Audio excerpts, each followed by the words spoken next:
Hi. Hey. Hello. It's Skycatlive. It's 7:53 in the morning on a Monday morning. It's 7/21/25. That's a July 21st, 2025. It's 63 degrees in my room, and it's a Monday. And I love you guys. Thank you for tuning in. I'm just gonna fix my face a little bit better there. And yeah, so I'm here to play some video games. Gonna drop it off the big screen. There we go. Gonna load some EVE Online. There we go. Oh, are we in? No, we're out. I don't know why, but yeah. Play. This is in though, which is good. And yeah. Let's sell some mithril ingots. 3601.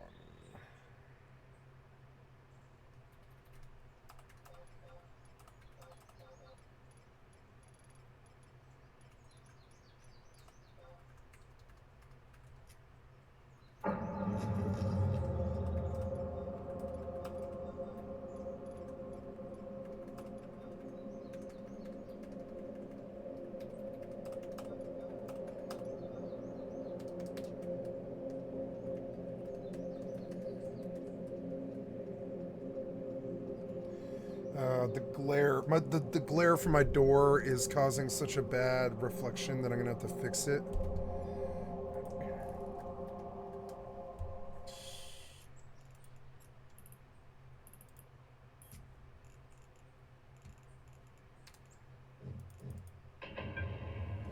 I'm undocked in Dixie. That seems weird.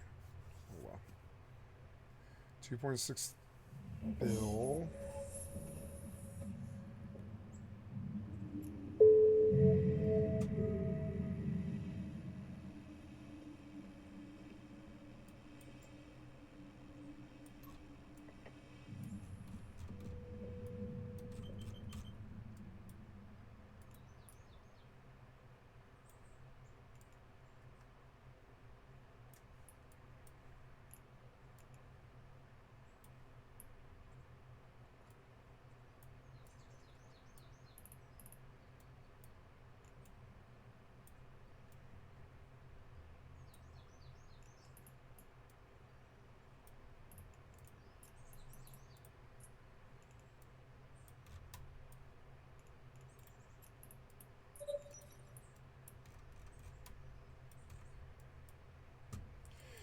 I'm gonna start a level 4 here.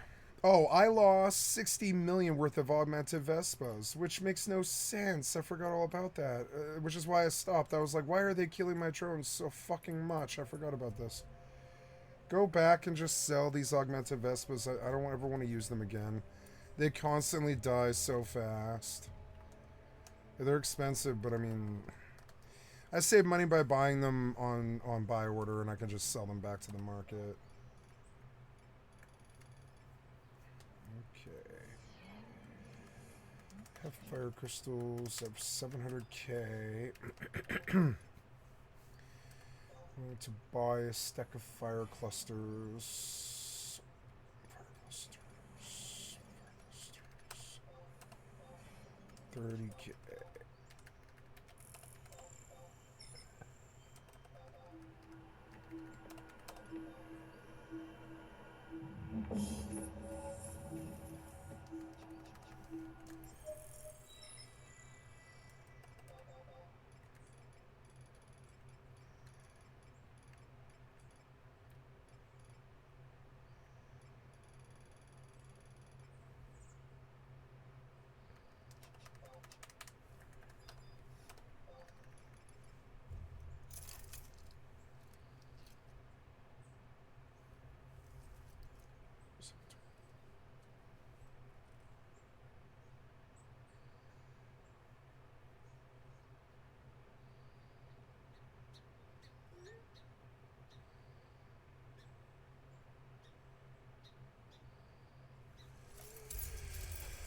Okay, sorry, I had a text. Yeah.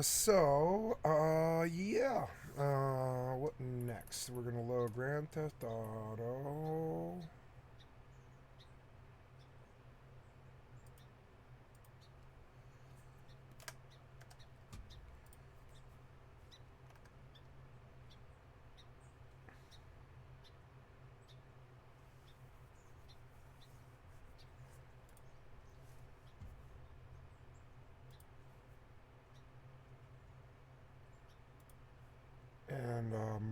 able to...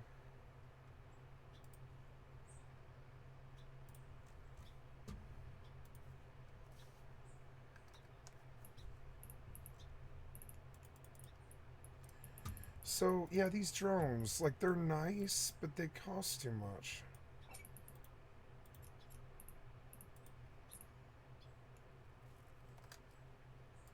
And they die too often.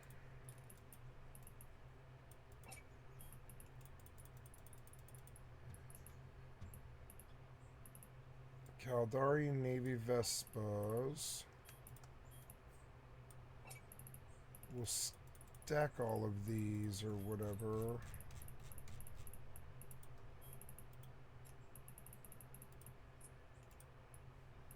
There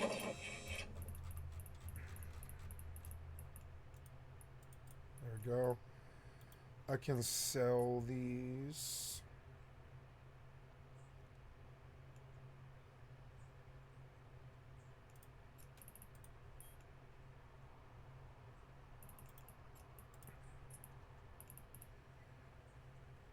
Can sell them for 21 million.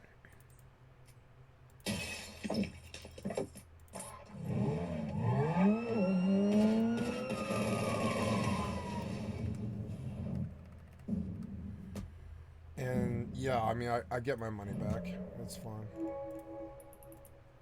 We'll go out with cheap drones. It really doesn't matter.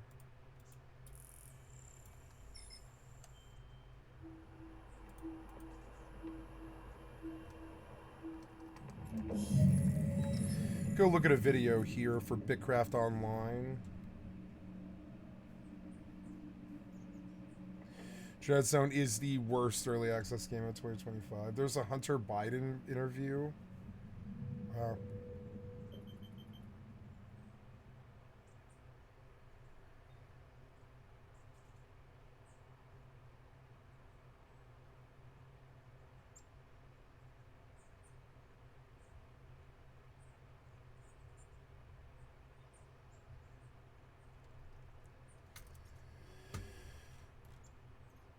I came here to load a video about Bitcraft Online review, and then we'll come back in. I'm looking for something else. Oh yeah, I want to do the Mortal Guide.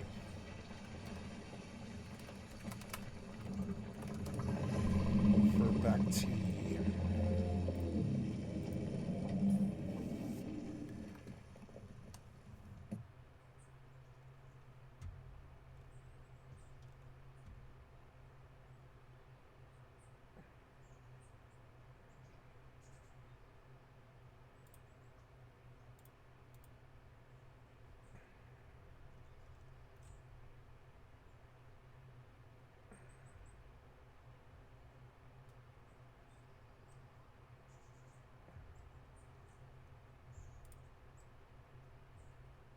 Welcome to another Mortal Online 2 video.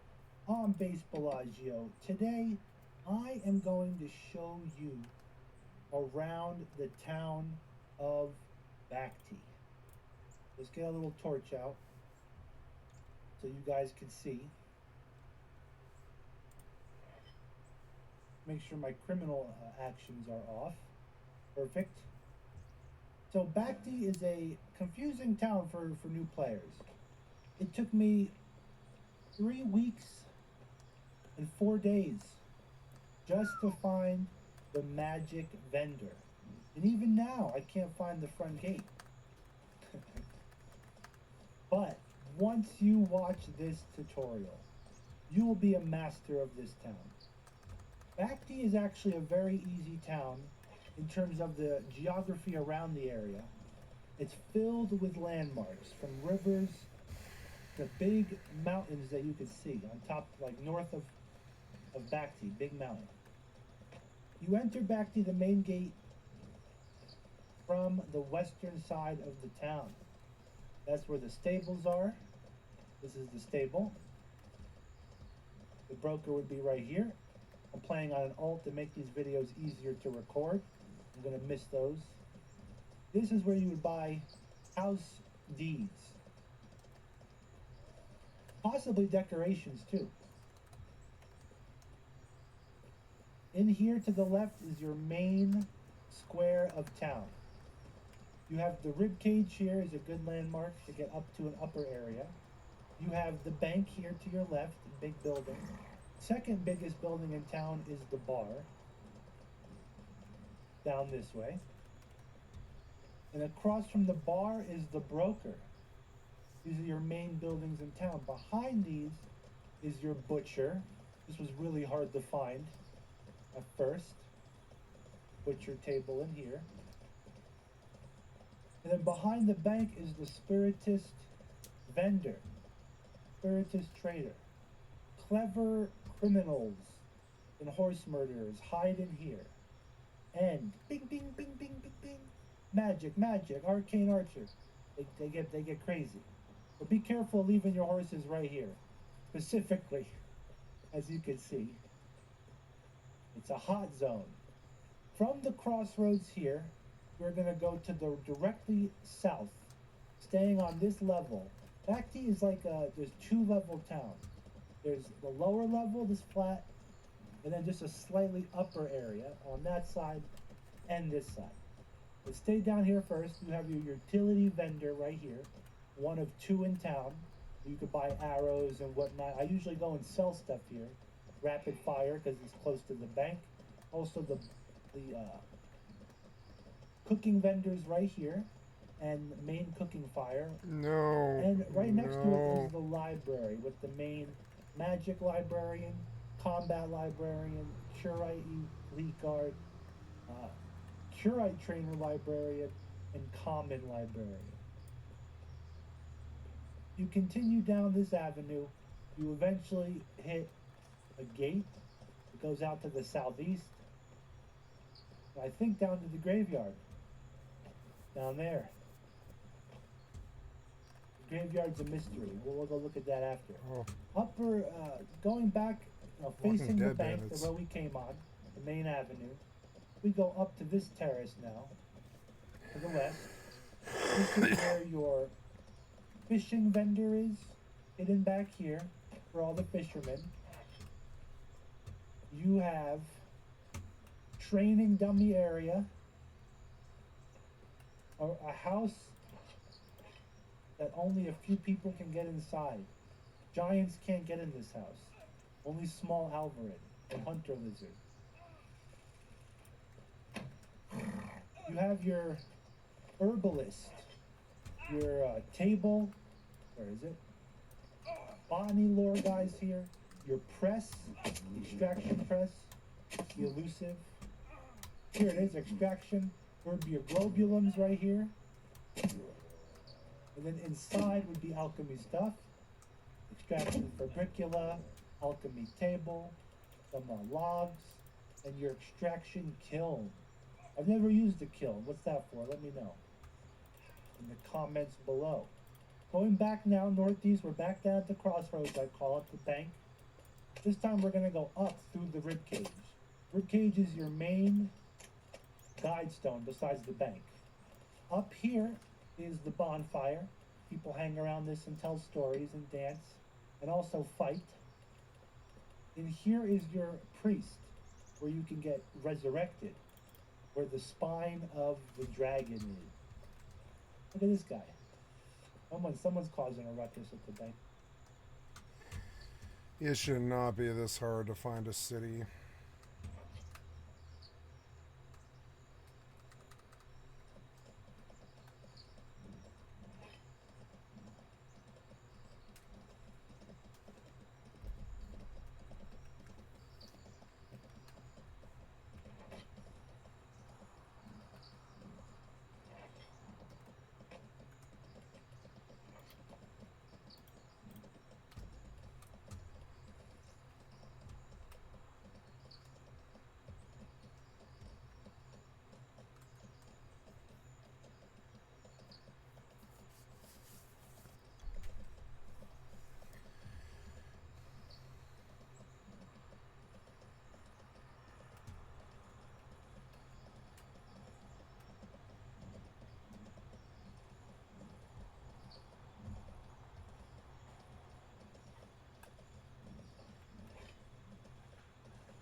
really don't know where this is. It's going to take so long.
Wow. Where is this fucking place? Like, where am I?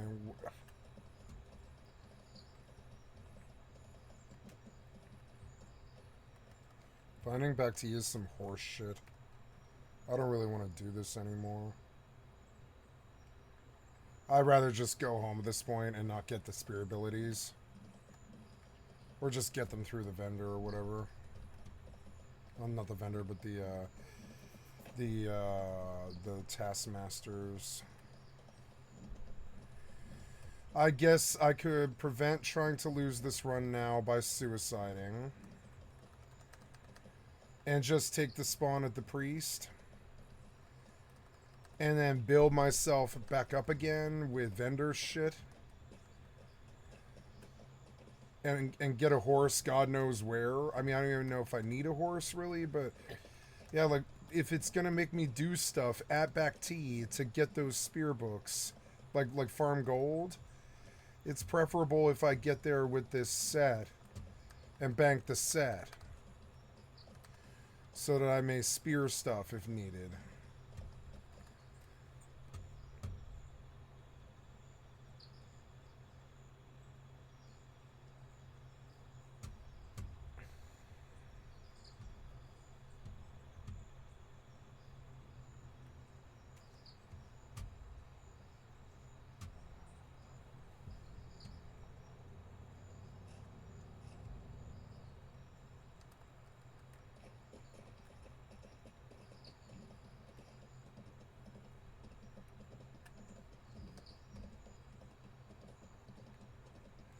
There's water. I haven't seen that down here yet.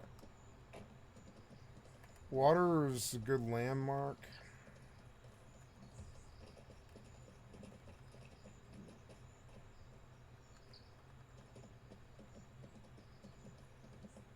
Like, those aren't houses, are they? Maybe I found it? I don't know.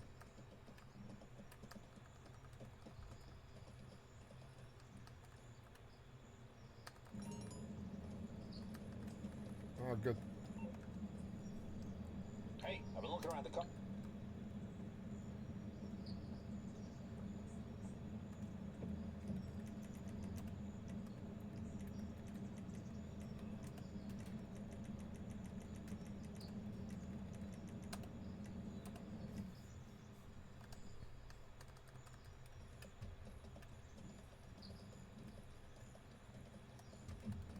I can't lose the horse on something dumb here, so I have to be very careful. Yeah, like stuff like that. I gotta be careful.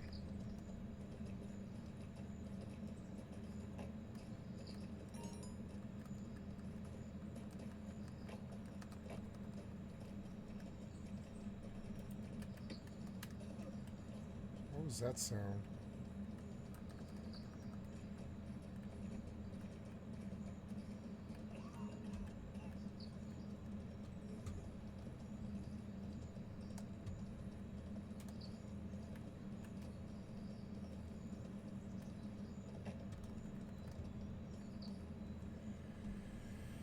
I'm now at a river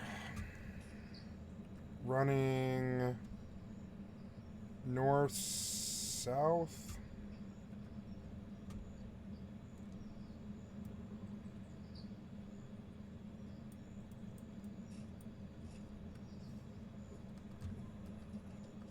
Or, well, really east west. I really don't know. I think now the dying and going to the priest is probably my best option to finding Bhakti.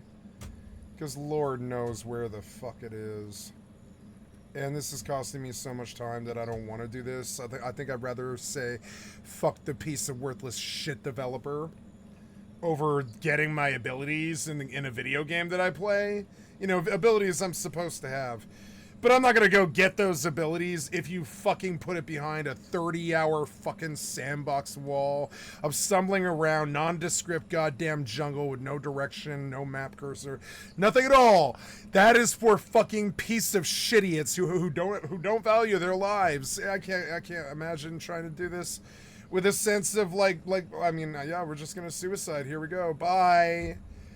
It's so dumb that your fucking game promotes suicide to find your way. And if it puts me at the wrong town, if it puts me in Vada, I'm just gonna go home. Now, we could walk to the red light, but I don't see one. You know? You can just see how problematic this piece of shit developer actually is.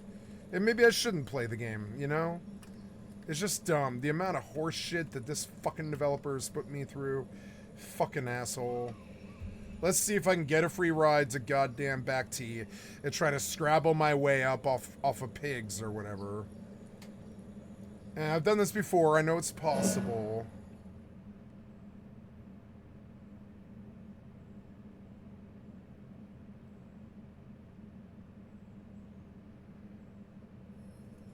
Okay, I got a free ride to Bhakti, and at least I got where I was going, so that's mission successful if you consider arriving at your destination butt naked with no tools, no weapons, and no help like a success. Which I don't. I think piece of shit developer alert. Piece of shit cocksucker developer alert. What a waste of goddamn time. Anyways, so I have to come up with some money. I have to figure out this stupid ass town. I have no idea where I am. I really like. I mean that's cool for a sandbox, but you should at least know what fucking town you're in or whatever. Like, I have no idea where this is or how to get here or anything like that.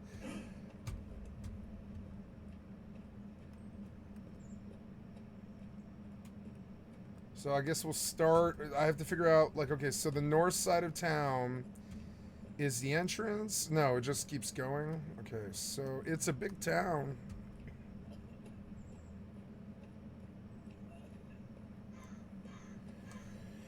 Armor, weapon. Somebody in there is casting spells.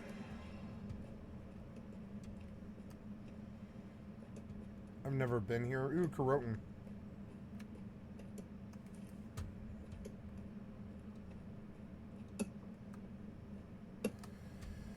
Magic vendor. Somebody's chopping trees outside.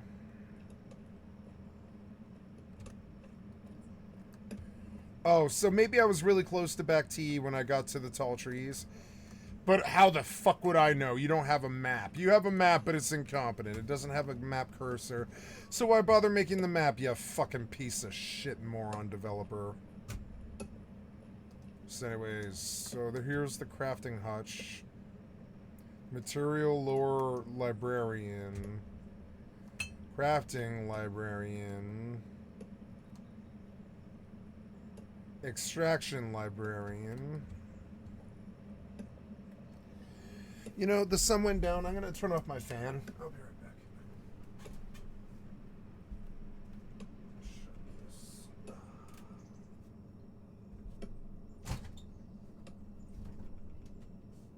Hey, Katie, you want to come inside?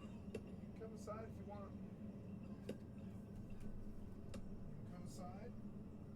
You can. Yeah, you coming in? You can if you want. I'm going to trap you. Yeah, you want to get trapped? Okay. Oh, this is your house, kitty.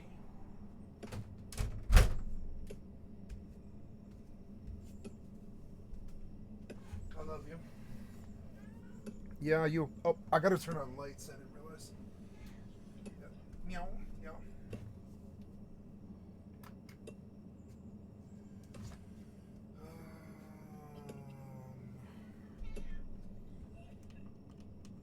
Yeah, you can come see me if you want. Yeah, you can come see me, do some cuddling. Oh, some cuddling. This guy can chop trees in the town. Nice. I like Bhakti. Oh, it's a cute kitty. Yes.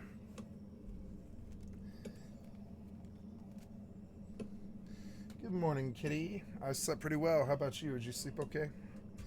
Yeah, you look rested. You look like you slept pretty well.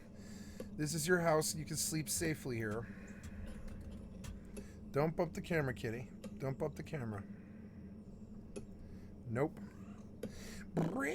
Yeah. Oh, listen to her purr. Purr, purr, purr, purr, purr, purr. That's a happy kitty. If you want out, just let me know. I'll let you go.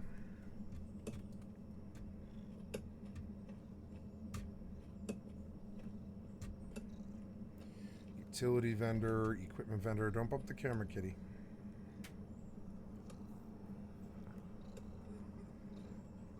Stay off the table.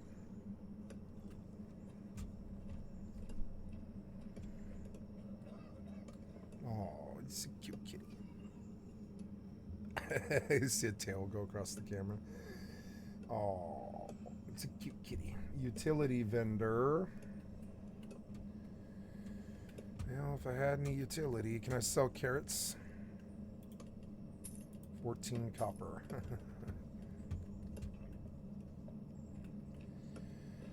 Desert Horse, Knightchester, the Master Bowyer.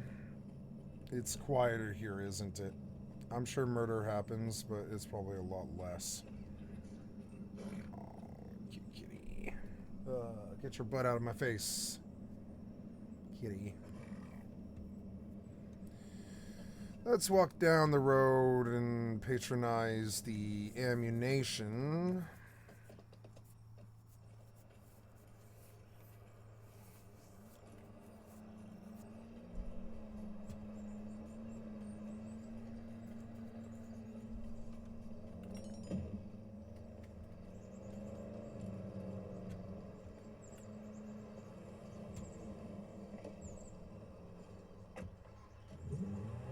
Hi.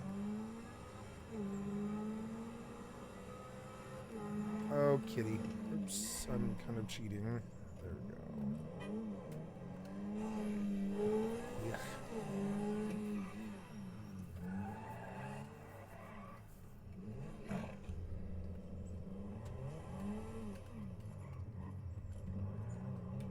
Don't scratch.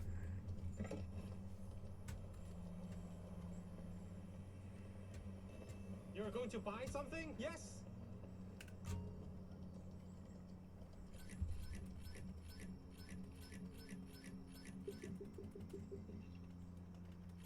There!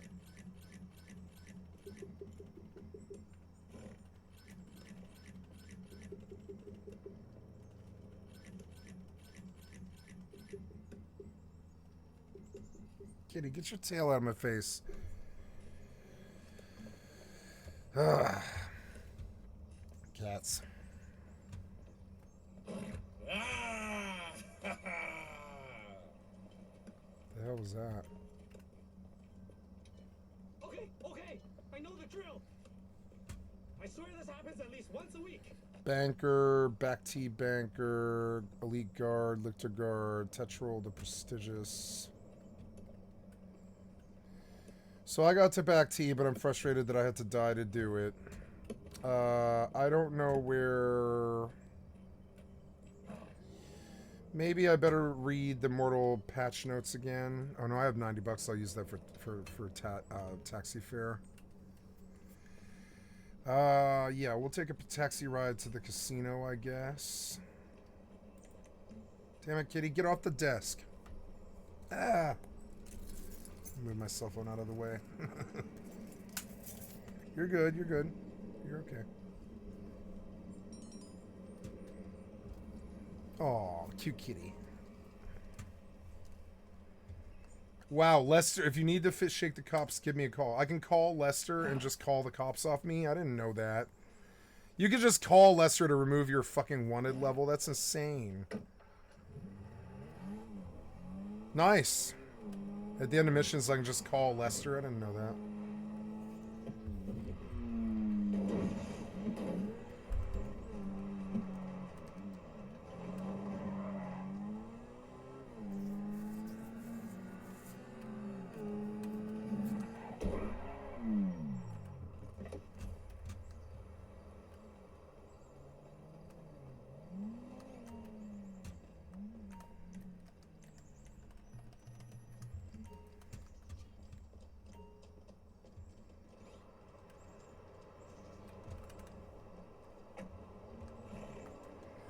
So now what do? I got to back T, but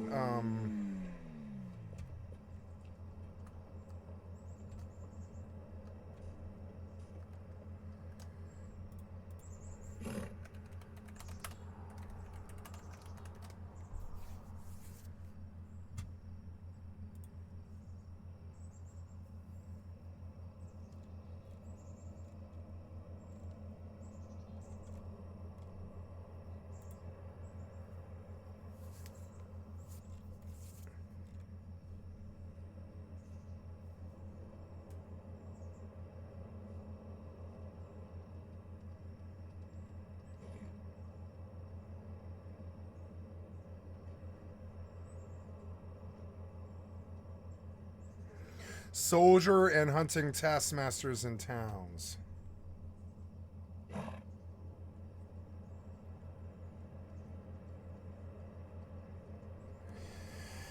Okay, so the soldier and hunter taskmaster in Bhakti sells these manuals. I might have to like get used to this town. I wonder if there's different music here. I'm gonna turn it up. Oh, I am in Do-Dixie. Warp to location. Yeah, I guess. You know, I think I want to...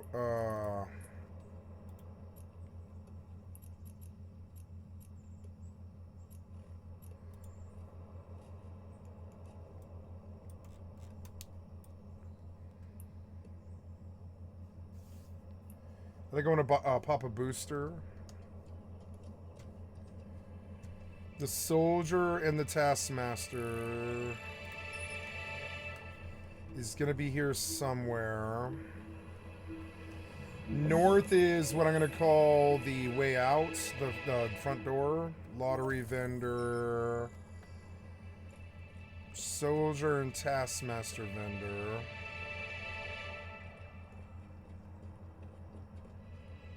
Here's the tavern. Maybe I can find them here. Ah, good. I found it. So, okay. On the north side of the town, at the door, just right inside the door on the right, is the tavern with the taskmaster. To the left of it is the guildstone and a trade broker. I could probably just chop tree.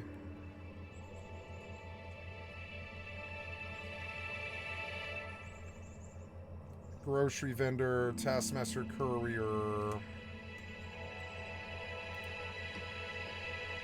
Oh, I didn't make the courier task. Okay, that's fine. Grocery vendor. Foraging vendor. Let's go see the foraging vendor. They want Timus from the temperate climate.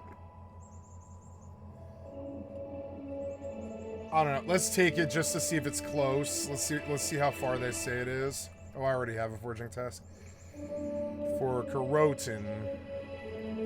I don't want to drop that. Here's a hunting taskmaster. He wants Niter Flinger. Jungle trolls. Yeah, I don't think so. Soldier taskmaster. We'll take a oh, I already have a soldier task, so I'll drop this bandit task. Oh yeah, and then yeah, I want that. Kill Walking Dead. There, look, it's 200 meters away. That's not bad. I'll be able to do what I came. Oh, she bumped the camera. I'm sorry, guys. My cat bumped the camera. Oh, I love you, kitty. I love you, kitty. But if you want out, let me know. I'll let your ass out. I mean, the door's shut, but that doesn't mean you can't leave. So, oh, that's a good kitty. Okay, so we have to buy axes if we... Well, no, first I want to determine what manual I'm buying. So the soldier and hunter taskmasters sell stuff. Here we go. Oh, look, it's cheap, I think. Oh, vendor wants Silver Aegis. The Noble Path, Chapter Thwart. Swords. Swords. Axes. Axes. Hammers. Hammers. Poleaxe. Pole sword.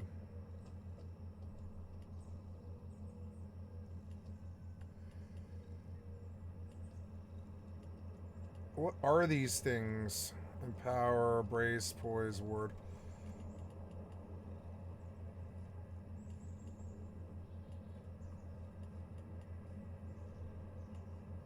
Pole axes, hammers.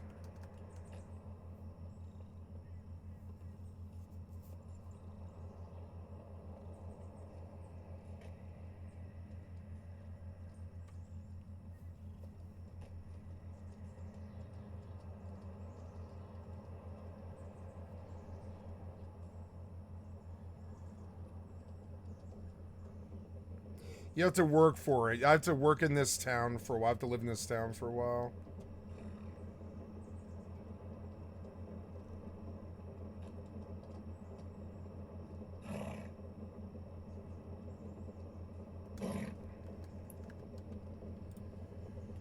So the soldier taskmaster doesn't sell what I'm looking for. Maybe it's only hunter.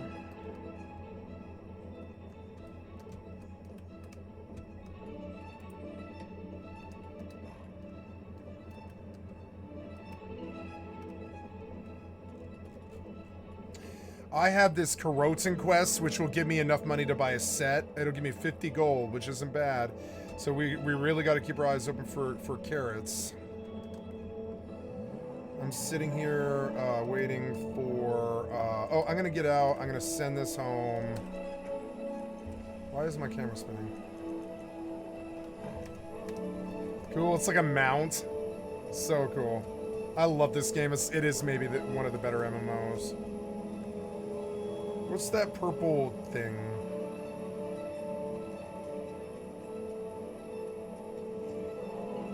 What the hell is this?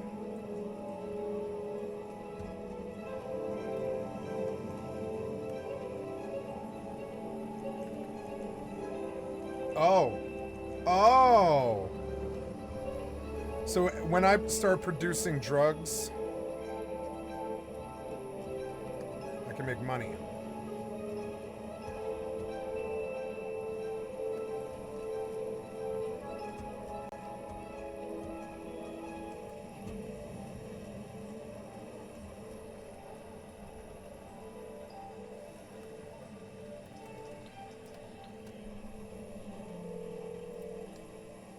Grocery vendor. Thanks for your business. A car's on its way.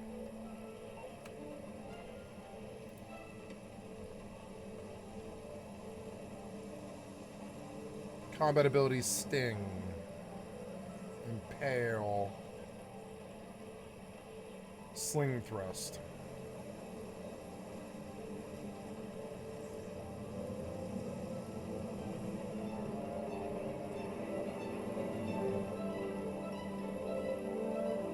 Oh no, he wants hunting tasks? He wants wooden therins for this. So I have to kill bush pigs over and over and over again. Which is gonna be fucking terrible. Does it even give therins?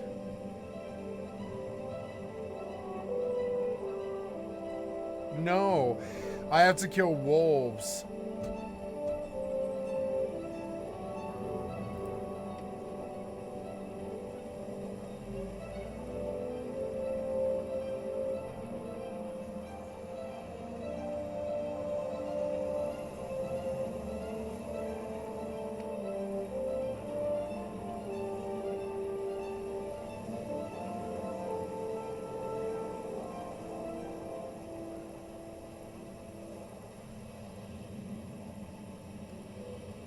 I don't want to do this.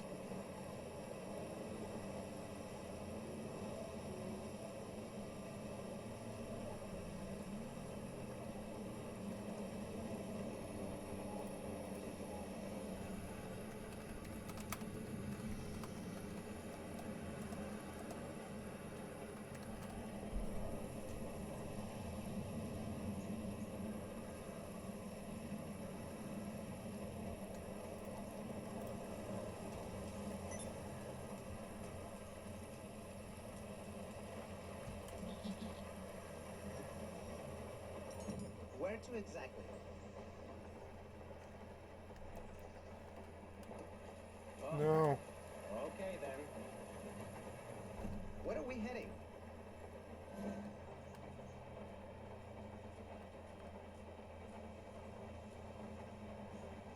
You can go to the movies.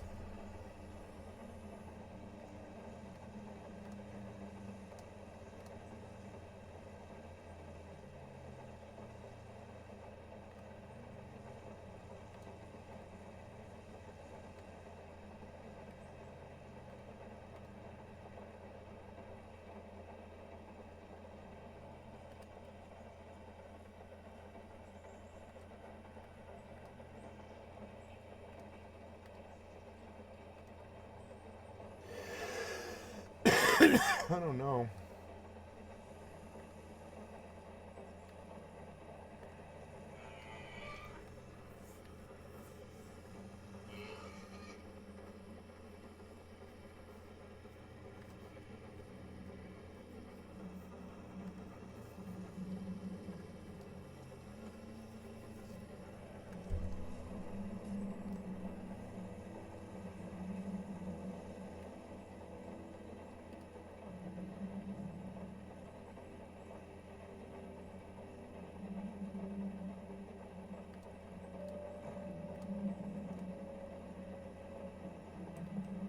Okay, let's go.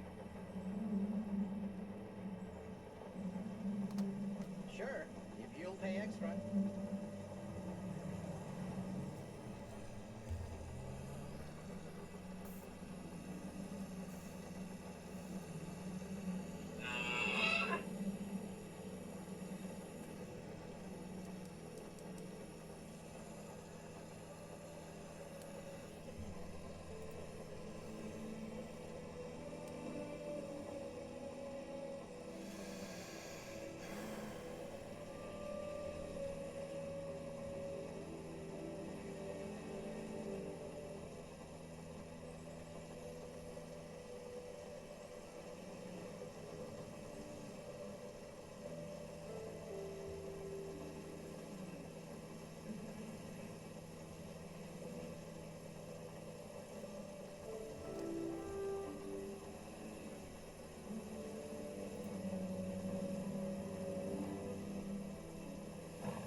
Fuck.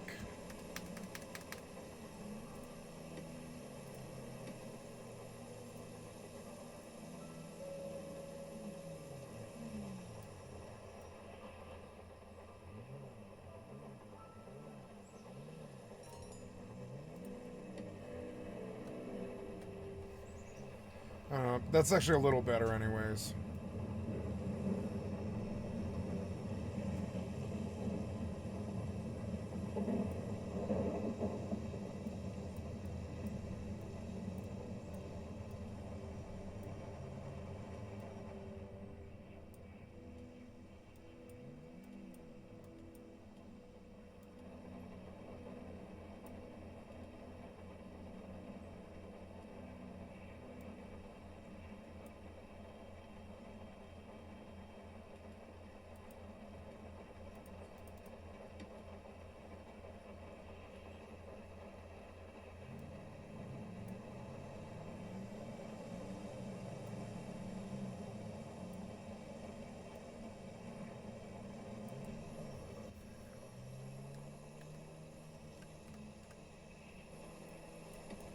Oh my god.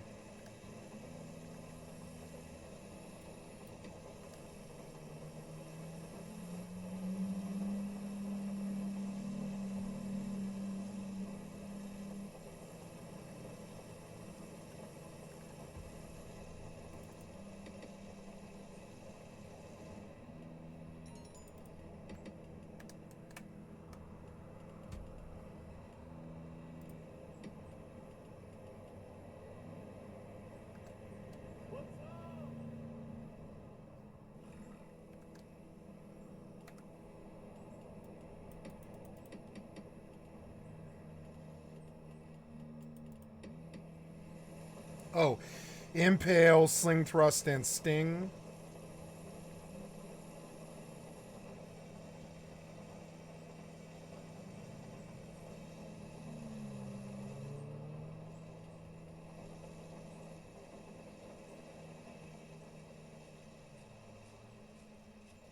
Oh, they can't sprint well. Oh.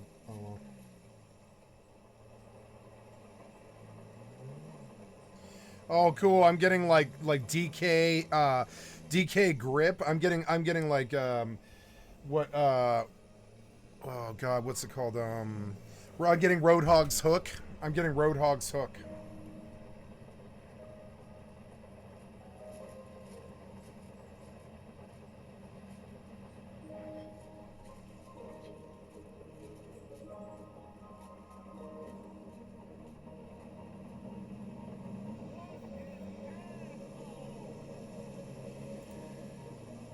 So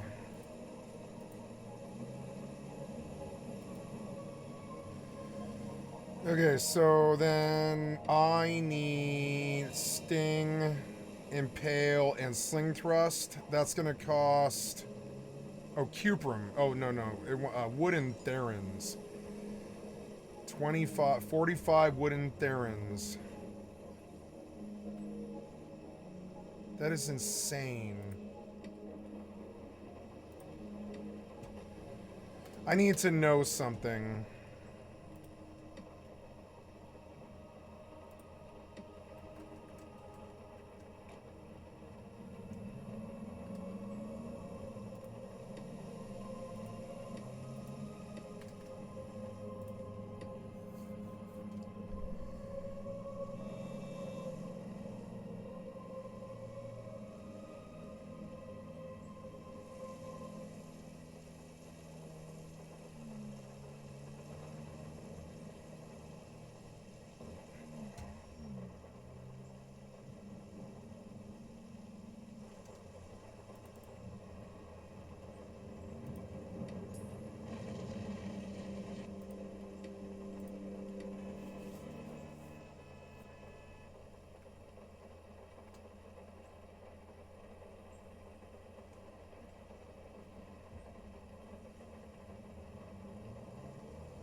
Okay, I'll stop, friend.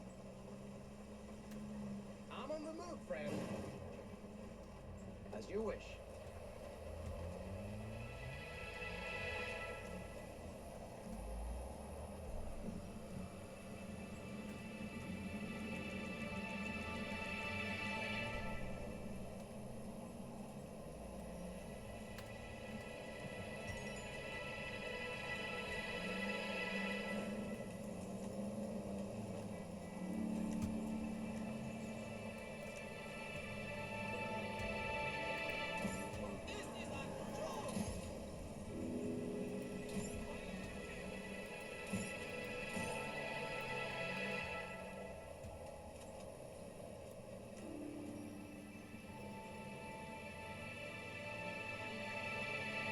Oh, it's a slug shotgun?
Ready for some real excitement? Get on the biggest speeders on the track at the Air Force Racing Lounge at the Diamond Casino and Resort.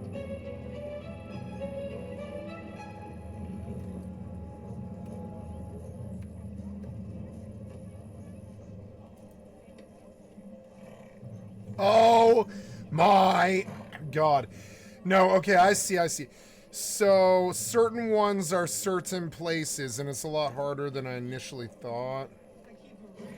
What are you gonna do? Sue me for it? Well, I don't know. Without Therins, I don't know. That's kind of crazy. Sting, precise strikes, snapshot.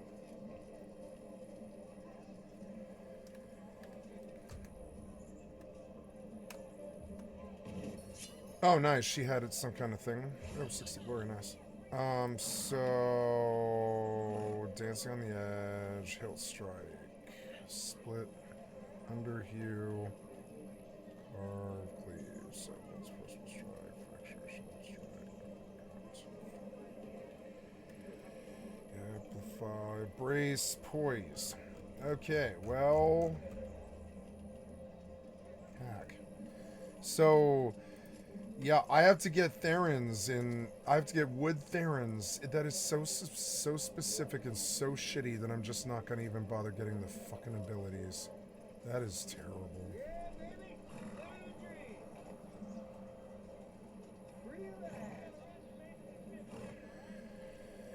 I mean, I suppose I could transport Therans, but I'm not transporting Therans to goddamn Bhakti. That's insane. Maybe I don't like this game anymore. It's this gated gameplay that they're doing. I really don't like it.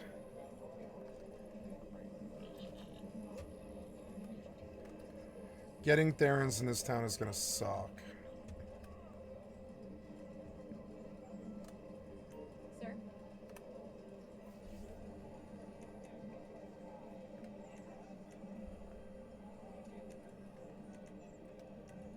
Coming right up. This service sucks a big one these days.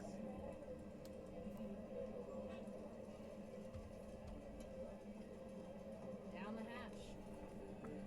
Sure is spotless in here. Must take quite a dust. We hope so with these prices. Did you take your pills this morning? Will that be everything?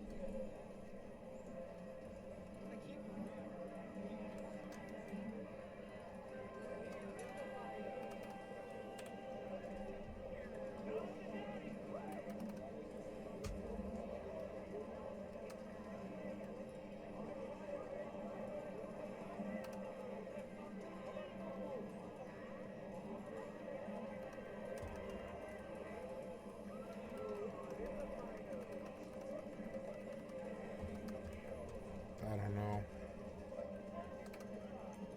Hello.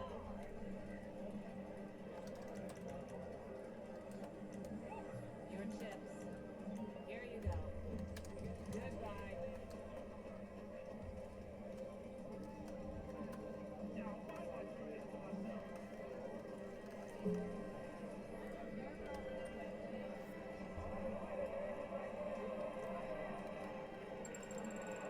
Come on, big money, big money.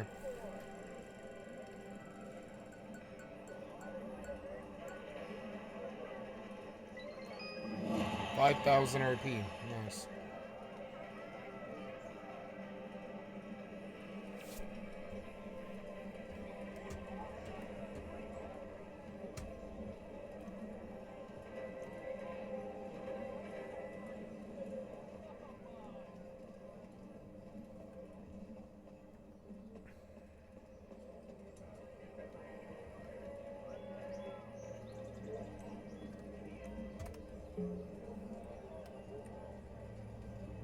Welcome to the table.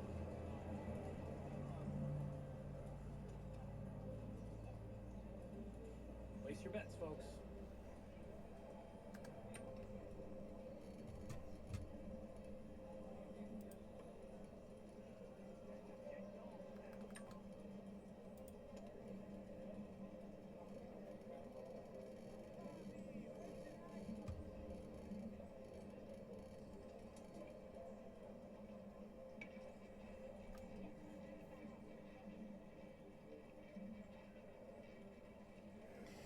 Come on, even or red. Come on, even and red. All bets are closed. Let's begin.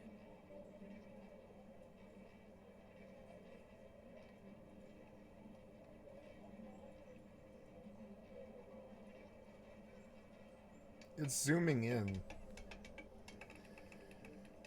Oh, I got it. I got it. I got. Oh, nice. Red 32. Nice, but yeah, didn't I go even in red? Okay, whatever. One more. Let's go black. All right, bets in.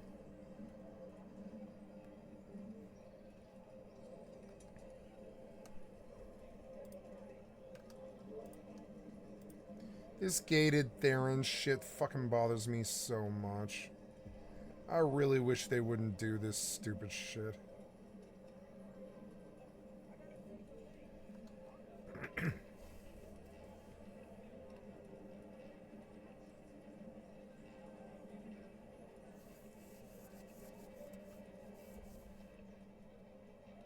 Sorry, all bets are closed.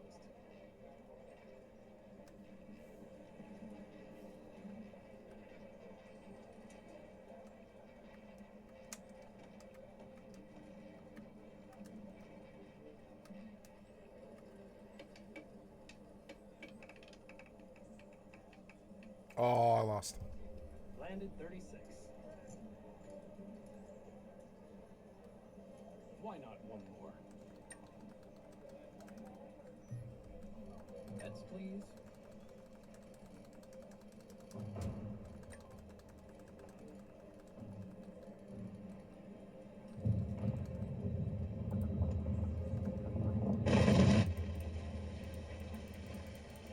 You fell, kitty. You silly kitty. Oh, he's so cute. He's so cute.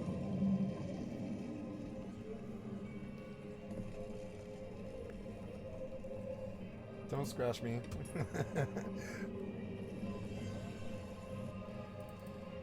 So this wasn't...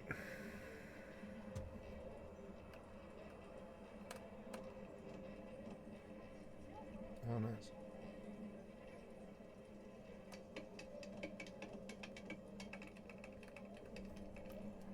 Fuck. Red 32 3 times in a row. What are the chances? Shall we have another?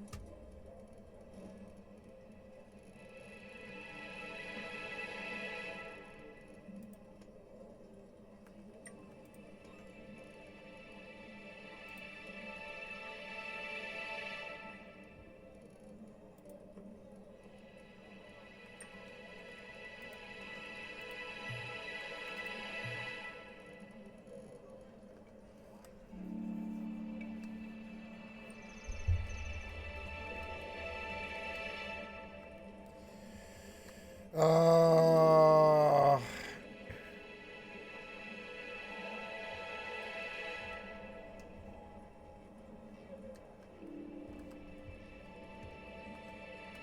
Soldier.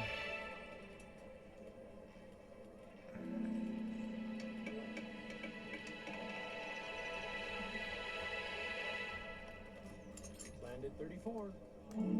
I won 9,000. Red 34.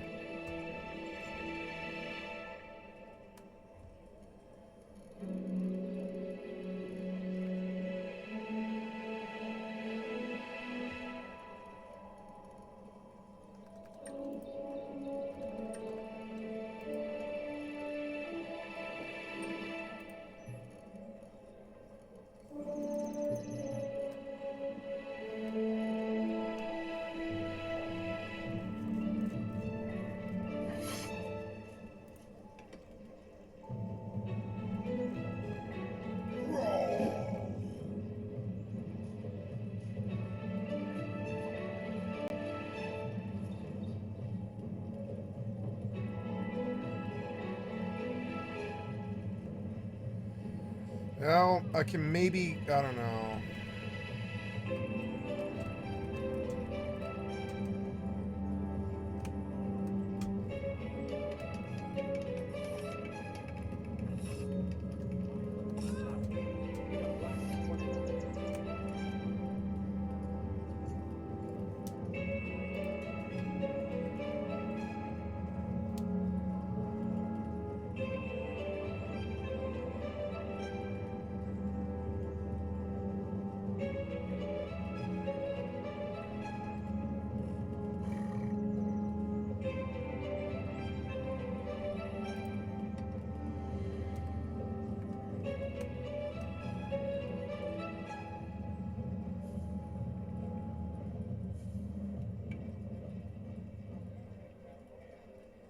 You're like chewing on your foot, kitty.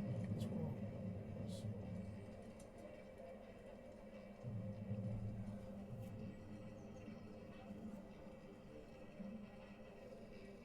see, kitty. Does it hurt? No, let me see, kitty. Come here. I want to see it. Are you hurt? Do you have a problem? Are you hurt, kitty? I gotta see it. Ball on black two. No, that's fine. Oh, you're so annoying. Go here.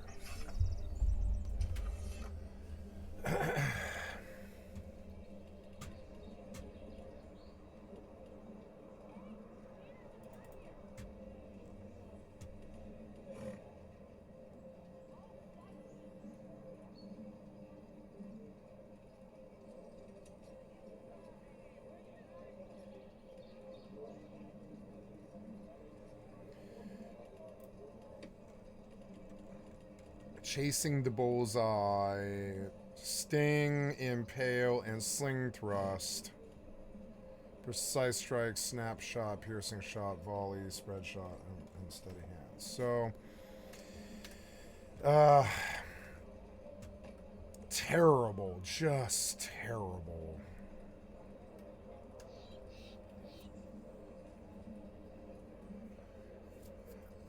I think this game, I like this game, but I don't think I want to do this stuff. It seems so gated and shitty that I don't want to engage in it.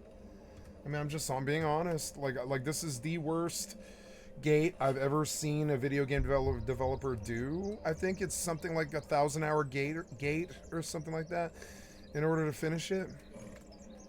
And I'm just, you know, kind of marveling at it. I'm like, I don't know. Do I want to do this? Do I want to do this to myself? I don't know.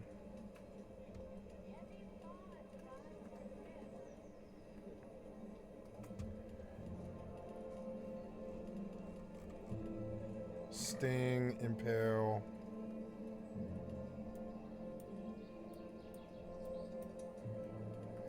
This is constantly off my screen. It's driving me crazy.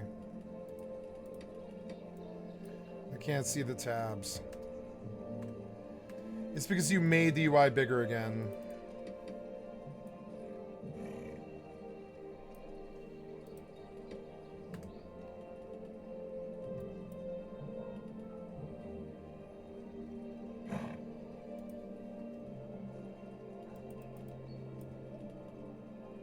Hi, kitty.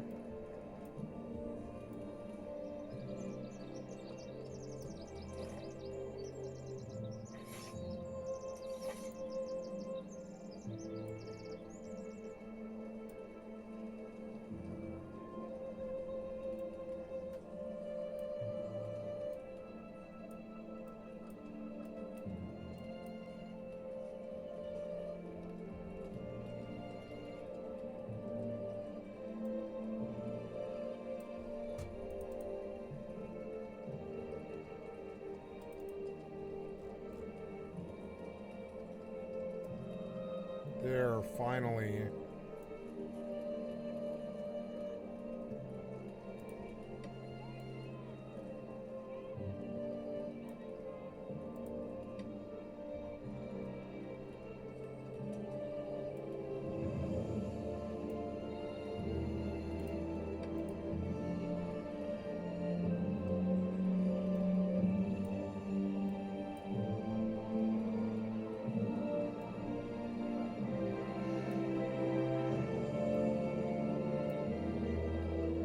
Hi, babe. Hi. Aww. Love you, kitty. Go ahead. Hi. Yeah, he's a good kitty.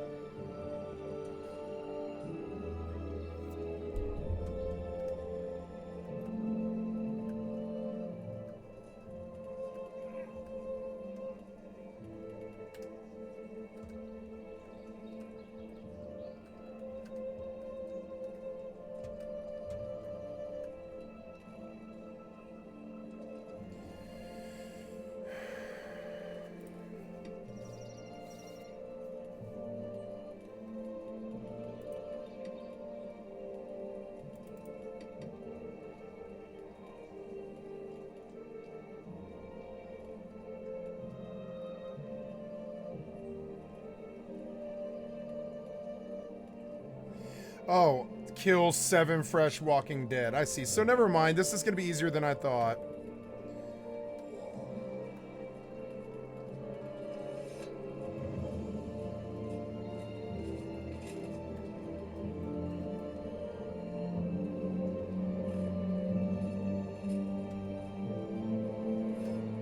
I'll wander around the city. Apparently the graveyard is southeast, so I'll go that direction. I'm feeling a little bit better about this. I wish I didn't have to lose my kit, but that's not the end of the world.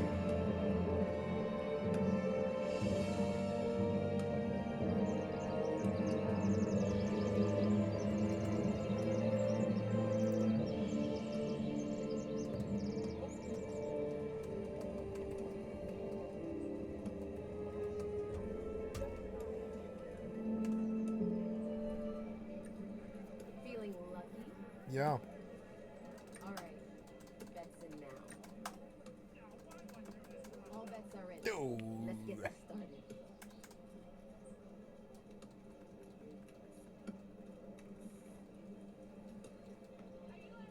Bets, please. King high. King high, 20,000. King higher. Nice. One more time. So now if I don't ante, I don't lose any money. I've got 85,000. If I don't do any, if I just sit here, I don't think they do anything. Equipment vendor, utility vendor, priest. All right, let's go try to fist fight a zombie. What's this? Gmail notification.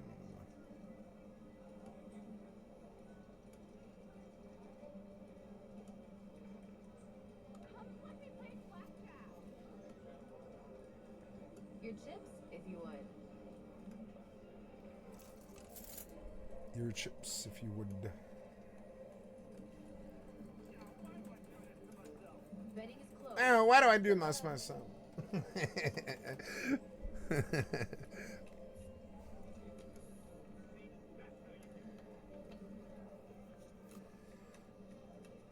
Eight, 9, queen. Fuck. House wins. Bitch. Would you like to go again? All right. Bets in now.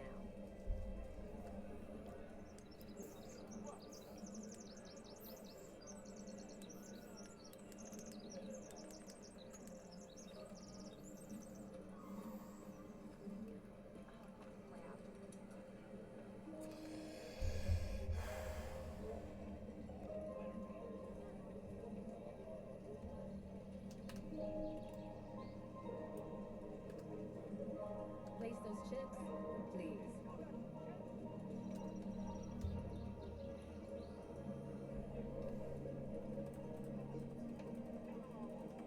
All bets are in. Let's get this started.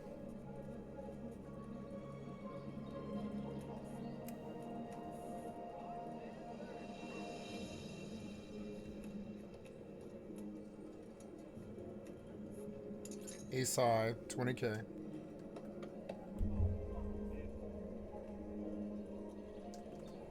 Feeling like another go. Yeah. Bets, please. Betting is closed. Good luck.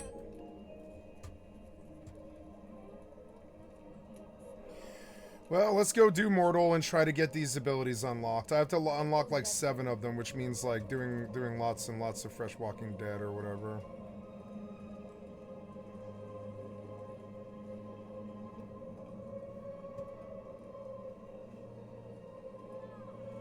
Gotta play.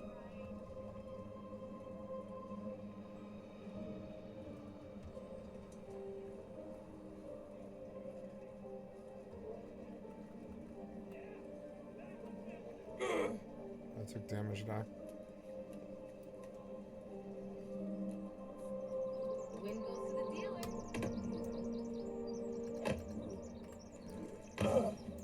My Stygian's gonna make this easier. One more time. All right.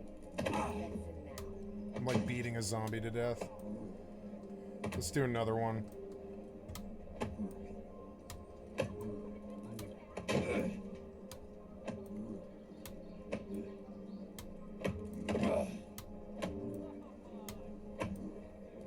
I wonder if they can block the unarmed. Can they block the unarmed?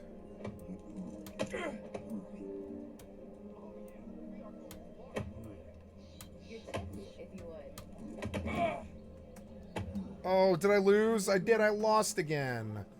Damn it. All bets are in. So annoying. I got distracted.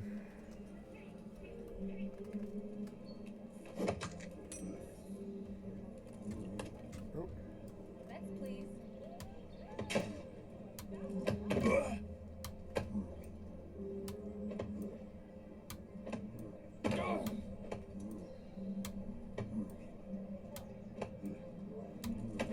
A play, if you will.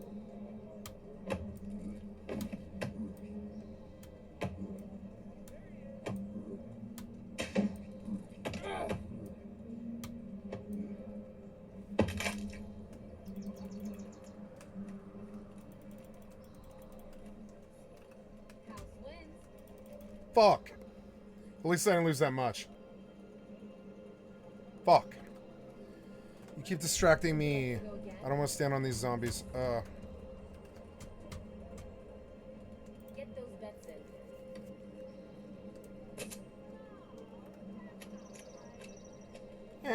That's not right.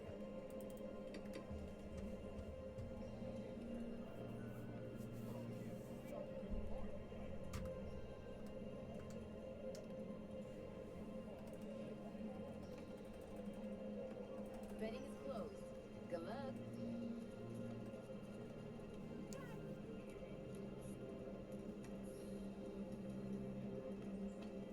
There, now I bet and I can wait. I can go do stuff.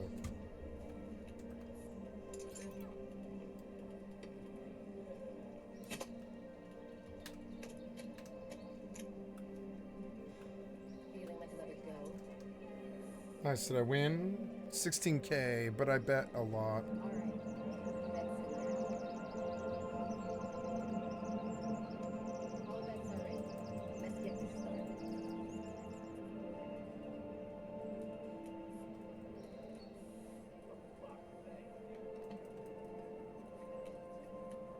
Nice.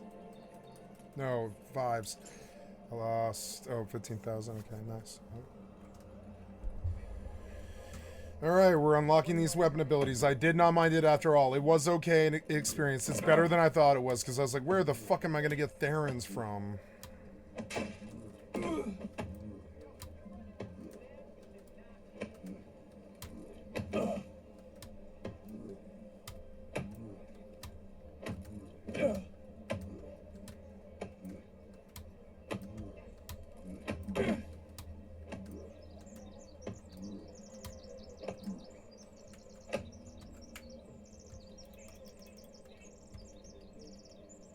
Place those chips, please.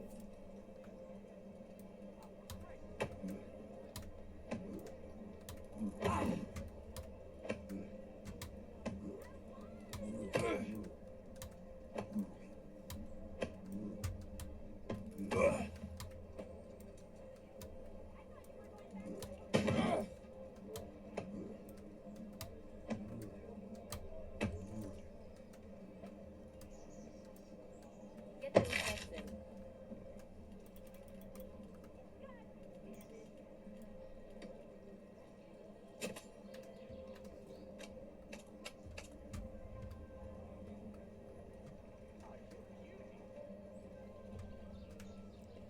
Nice, there's a campfire here.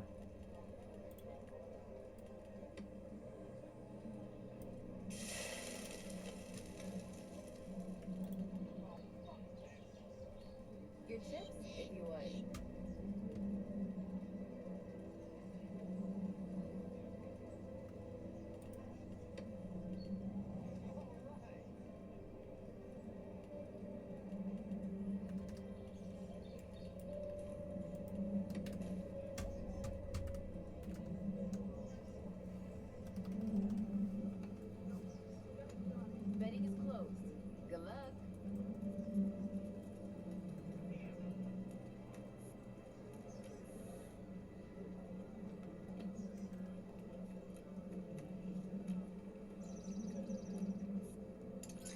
Flush. Would you like to go again?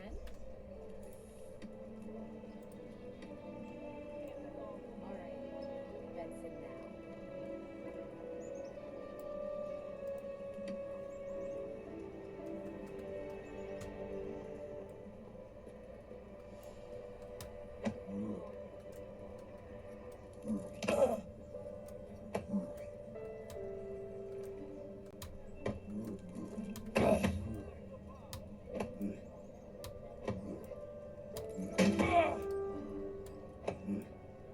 Place those chips, please.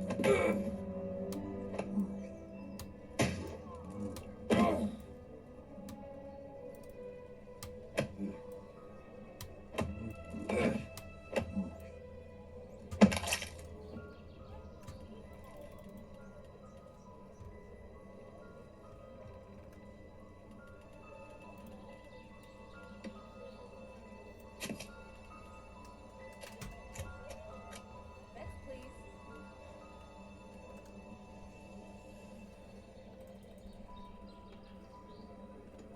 All bets are in.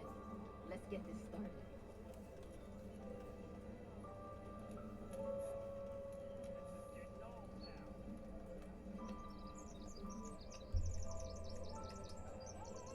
She got a flush. Damn it. Win goes to the dealer. Gonna mute it.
Okay, sorry about that. I'm back. Oh, no, I'm not.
Oh, sorry about that, guys. Had a phone call. Get off me, kitty. Yeah, go to the window. Ah, kitty. Oh, kitty. Hold on. Kitty, you knocked my speaker down. Don't knock my speakers down, please. You silly kitty. You can't go too. You gotta go around.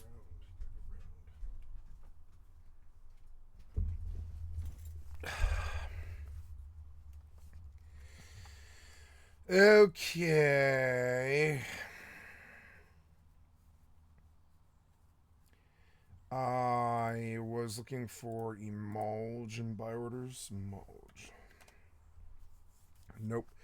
So we'll vendor that. And that's good. So the next thing that I could use is probably a bow.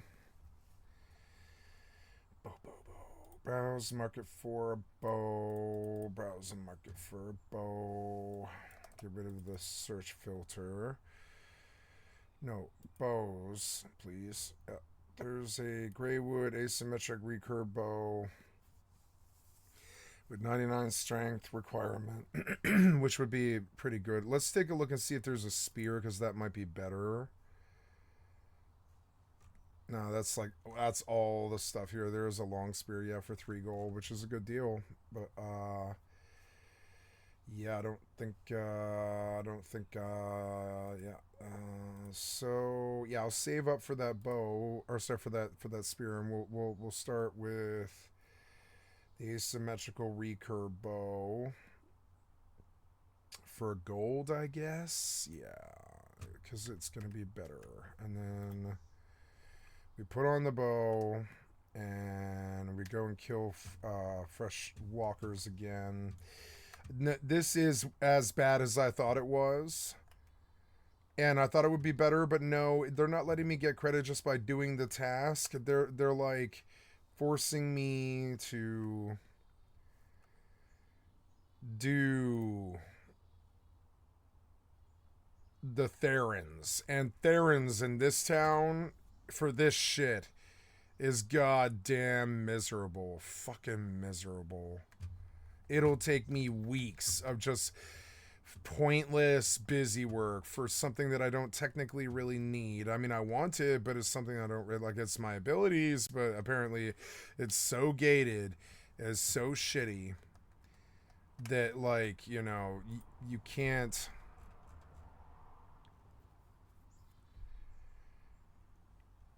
I could kill the Fresh Walking Dead general 10 times, but it's not going to get me spear stuff. Hi, kitty. Oh, he's such a good kitty. All right.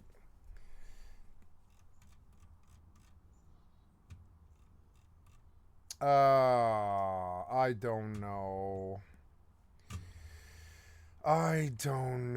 It seems oppressive what it wants. And now also entirely, it's not kill quests it wants. Well, it is, but it's animal kill quests that it wants, which is way worse. It takes so much longer. And yeah, if I want to buy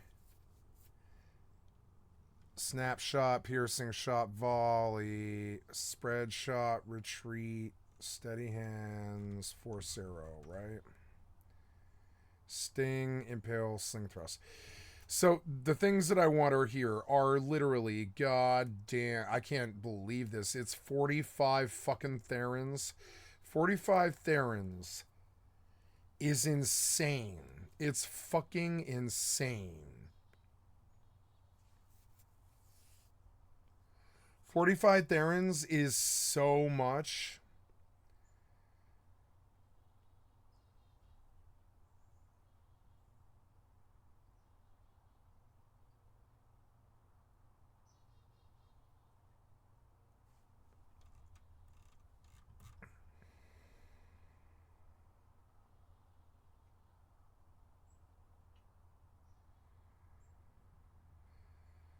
It's fucking insane. I want to log into my alt again. Oh, I'm muted? Yeah, I'm muted. Damn it.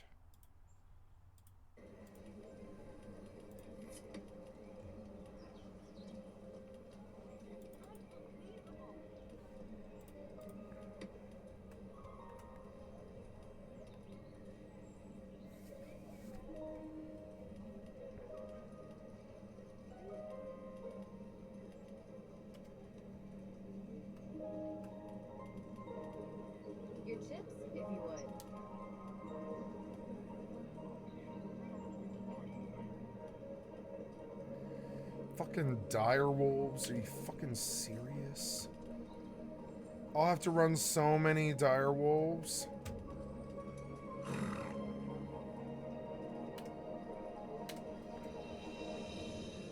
Where am I also? I don't know where the fuck I am in any of fucking any real concept of it. I just don't know. I don't know where I'm at.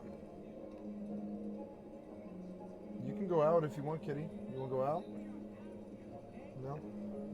Who else? I'm sorry, I'll move my phone. Good kitty.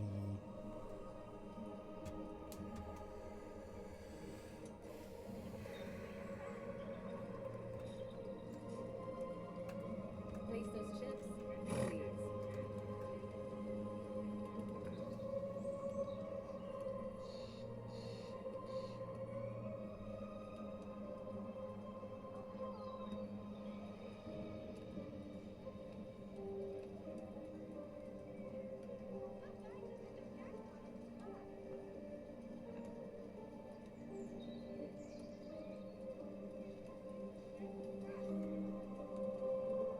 Get those bets in.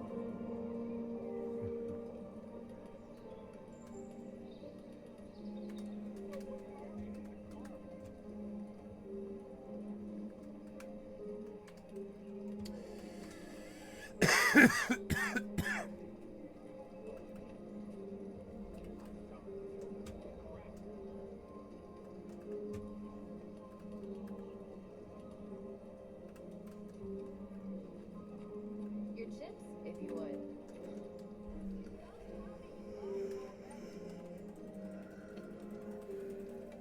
Betting is closed. Good luck.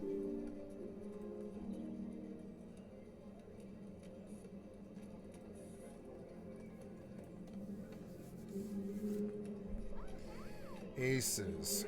I can't win. Oh, nines. But no, yeah, at least I kind of busted even. I still haven't gotten trips in a long. I mean, it might actually be like a legit game, because you don't pull trips. It's insane. Bets in now. All bets are in. Let's get this started.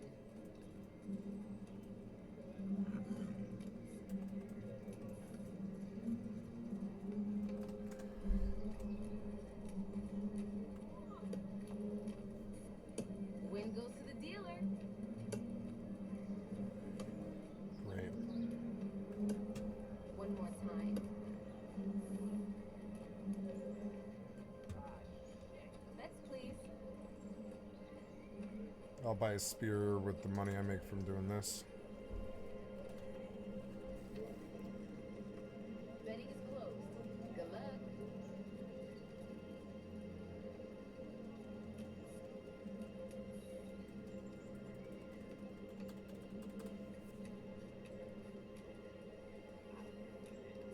Fuck. House wins. Now I'm down again. Would you like to go again? Get those bets in. All bets are in. Let's get this started.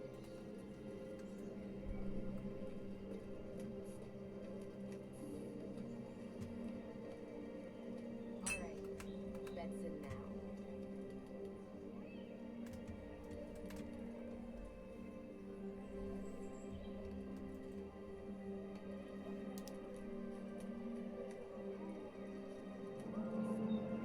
Straight. Nice. Feeling another go. This is kind of like Hold'em. You don't have to think at all, almost.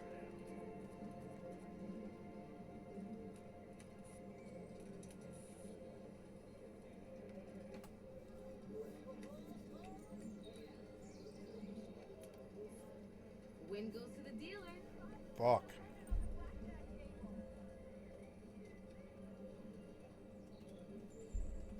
One more time.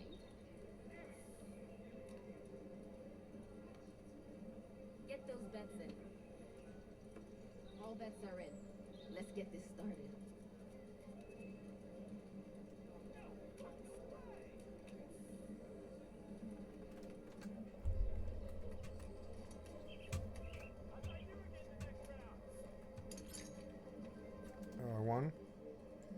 Yes, hi. Would you like to go again?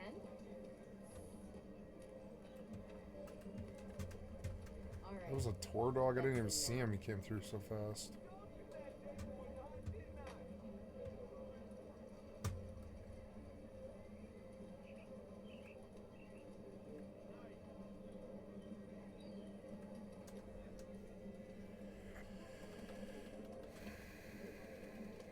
Betting is closed.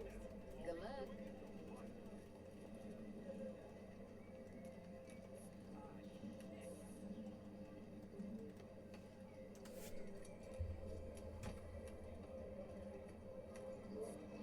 House wins.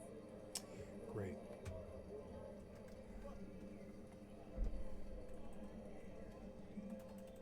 Feeling like another go?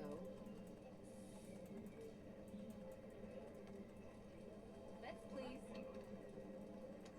All bets are in. Let's get this started.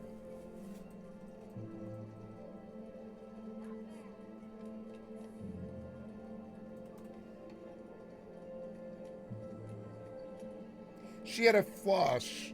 Or straight, I mean. Wait, but so do I. For some reason, her straight didn't beat mine. One more time.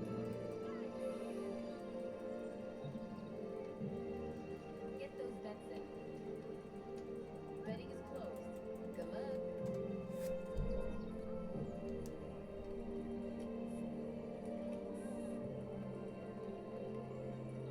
All right. Bets in now.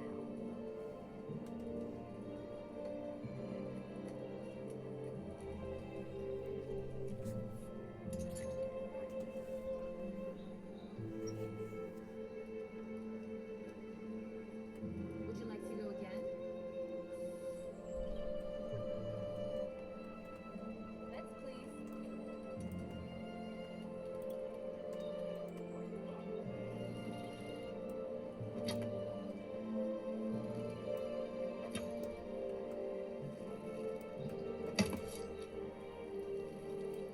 Get those bets in.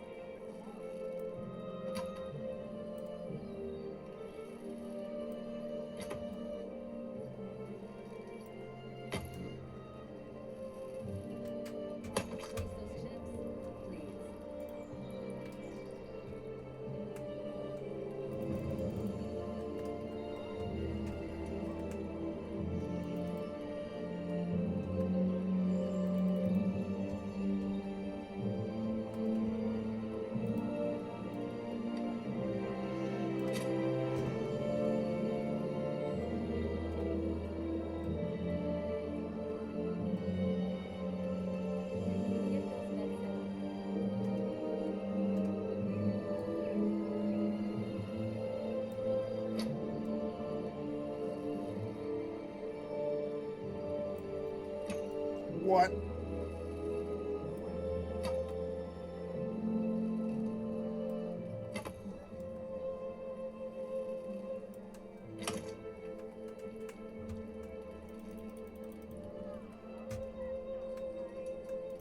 Your chips, if you would.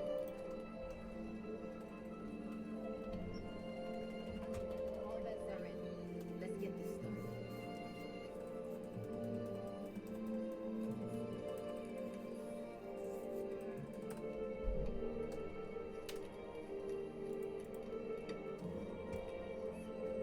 Way to go to the dealer. Great. Feeling like another go.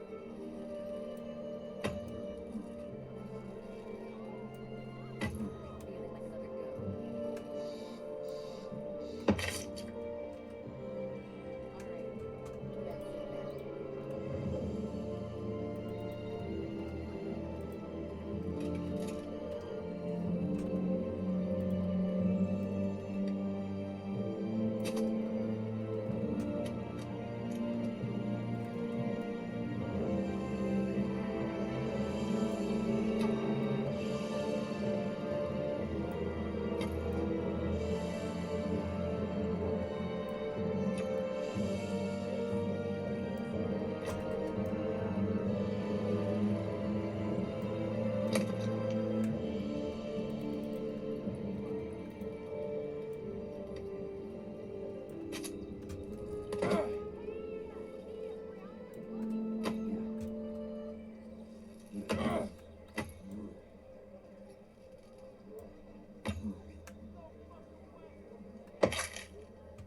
Your chips, if you would.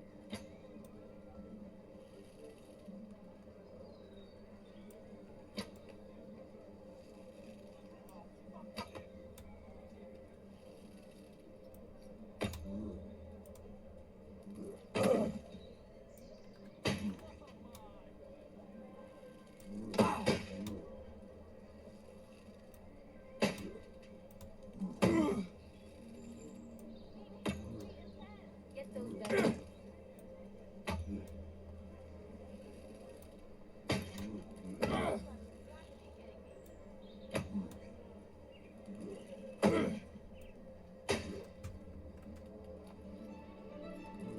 would.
Bets, please. Place those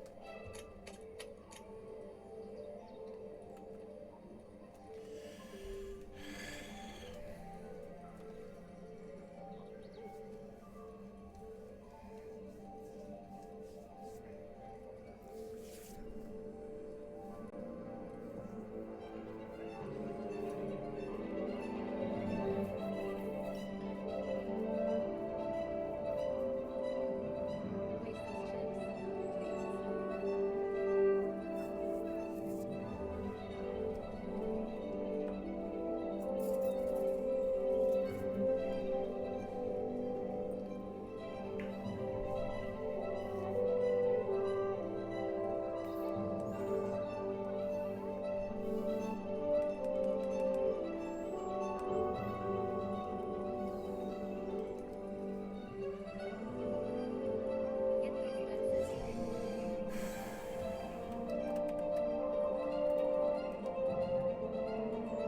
11.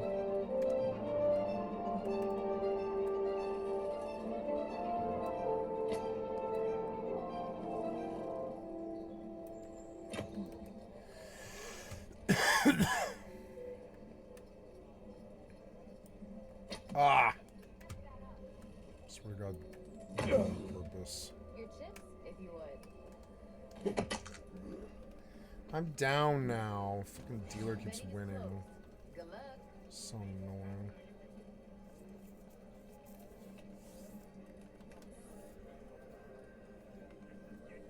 All right. Bets in now. Fives. No. Oh. Ooh, flush. Nice. One more time. I think I'll bomb out now. Certainly got what you came for. You certainly got what you came for.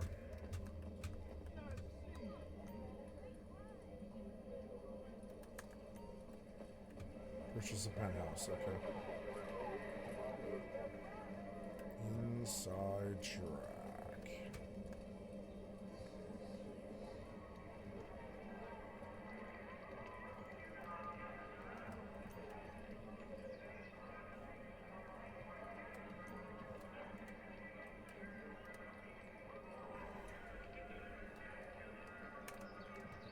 Nothing happened.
Oh, I got money. I won, huh? Crackers and please, nice.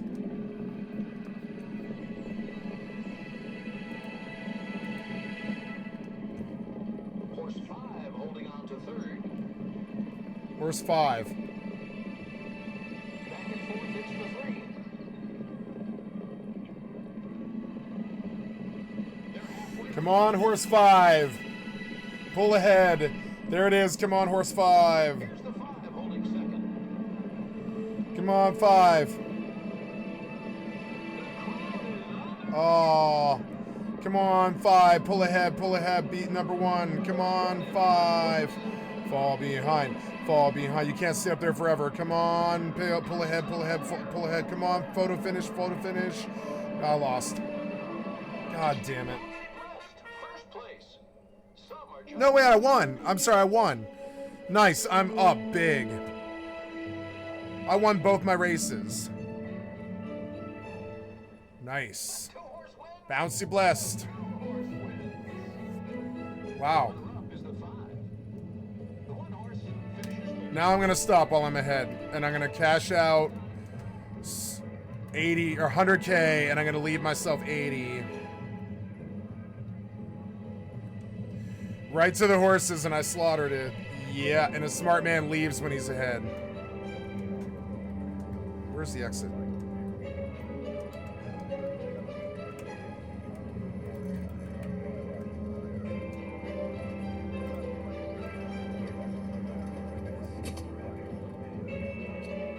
Okay, I'm done with this task.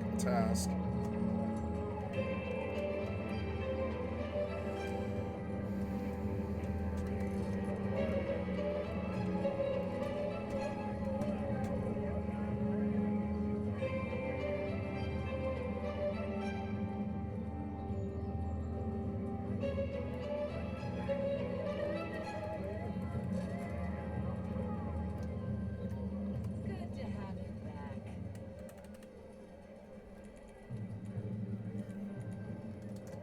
Wait, I get another 20K too. Here you go. Now I'm gonna trade in 96. Take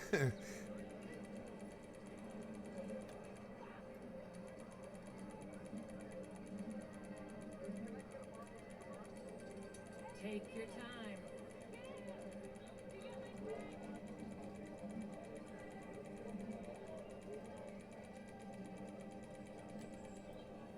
Trade in 96,000. Is there something I can help you with? Yep, and that leaves me 100,000 chips.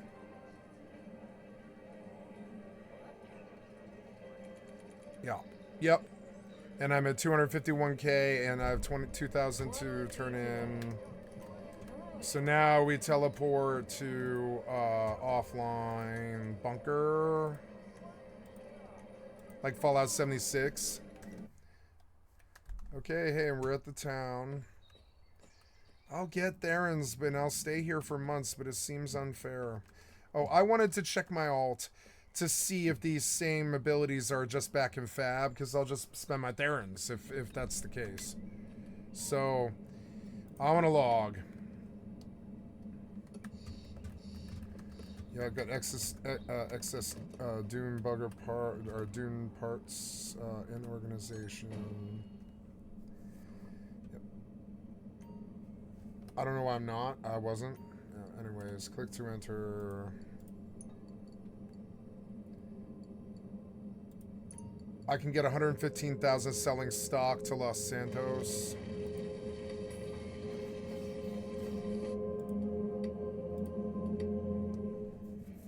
$115K to sell stock to Los Santos because stock. Yeah, stock's gone up a little bit, but the supplies have gone down. I see how this system works. And then you buy upgrades, 351K for a security upgrade. 351K. I don't know how much money I have. Or no, well, I don't know. So, I want to look at the thing.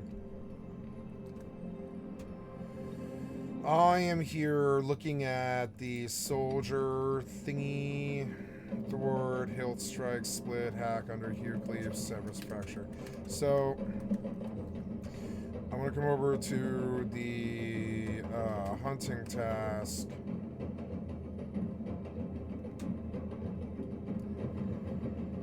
And buy Sting, Precise, and Snapshot.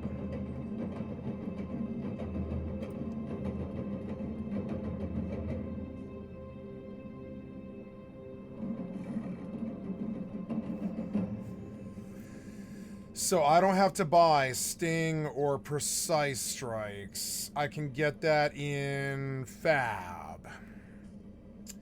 But I do need Chapter 1, Precise Strikes, Sting and Precise Strikes, right? So if I go blah, blah, and I look at combat abilities for Spear, Sting, oh no, Precise Strikes is,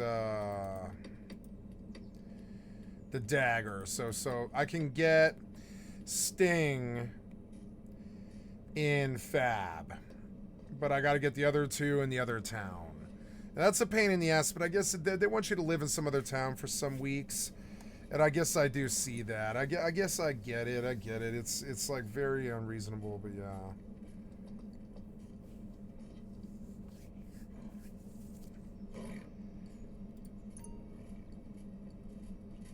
Research is about to be finished.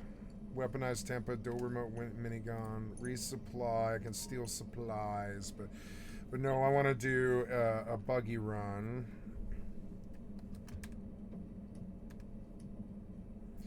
This is the resupply place. You run out of supplies, manufacturing research will cease. So supplies. So manufacturing research always needs supplies. And yeah, my supplies are low, so I need to resupply. But first, I go and I take the ammunition sale. I love GTA 6. I'm so happy. I'm so happy it's here for me right now, because the fucking games have not been that good lately. Like the MMOs have not been that good lately. Throne and Liberty I did not like Throne and Liberty. So it's nice to have like a new one. Yeah, I should go buy a book. Yeah, like I know. Oh no, 58 hours on domestication. Wow. Domestication, huh?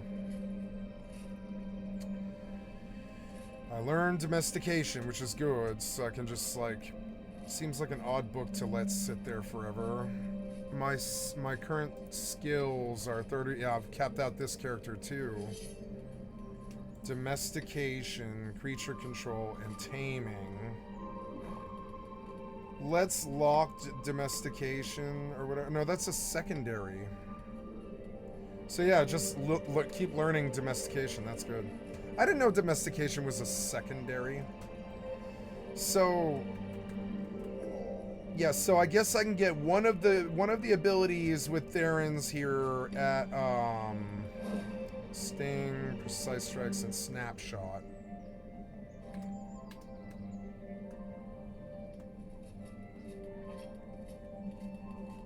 That's the wrong button.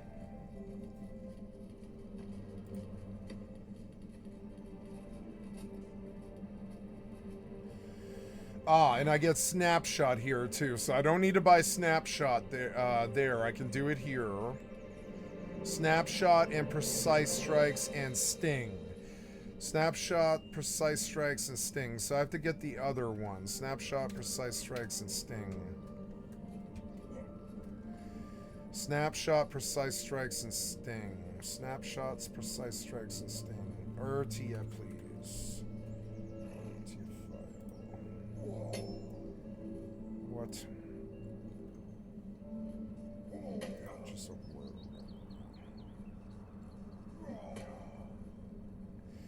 Sting, precise strikes. Sting. Those. I just want a rich text file.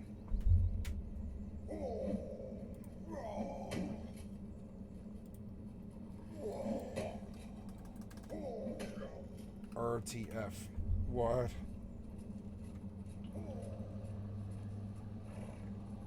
Yeah, open on Kasaka's thingy. And now I want you to keep this here.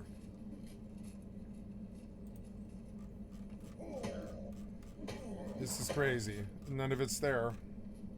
Oh well.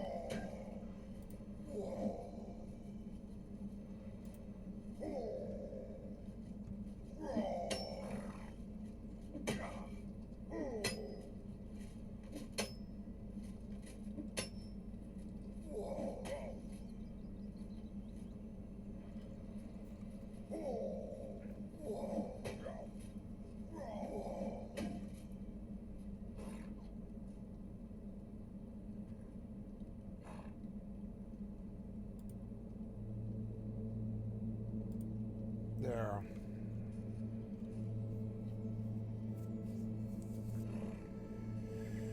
So anyway, sting.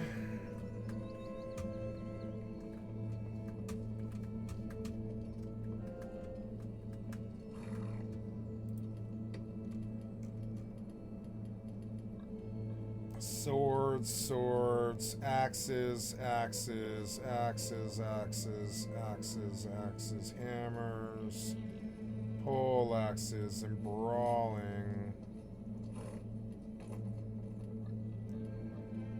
Stone fisted, oh not sprawling, invigorate, rejuvenate, energize, quicken, amplify, and empower, which I don't even know what those things are technically.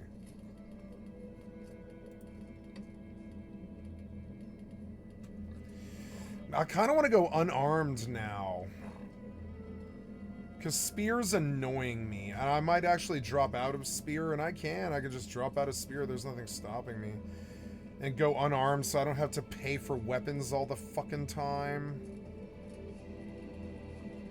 Pummel, jab, and uppercut.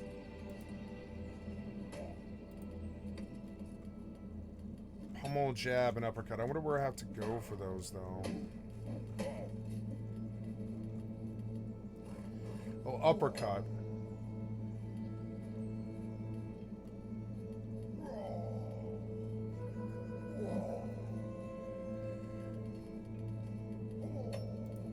I've been spear for like 2 years.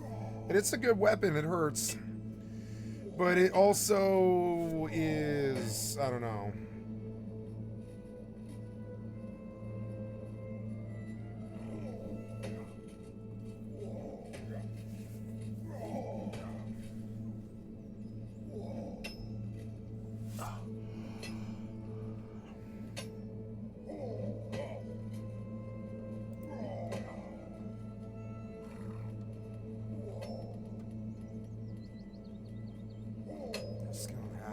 So there's like good stuff, but you, like, man, now there's like a whole overall meta of getting other abilities in other places.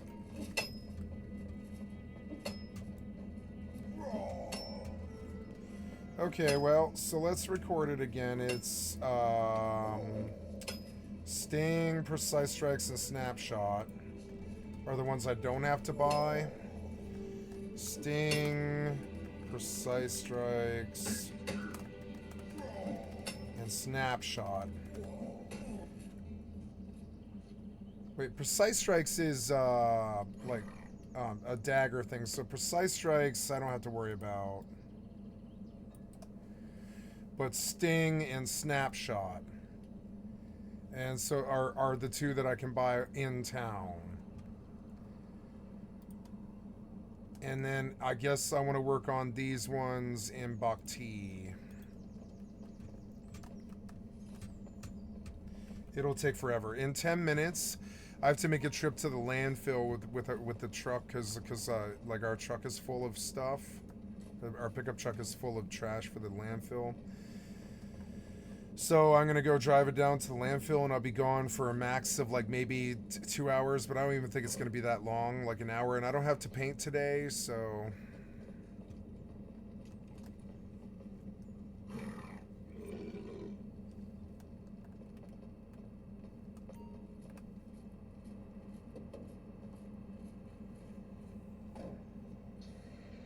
Oh, kitty.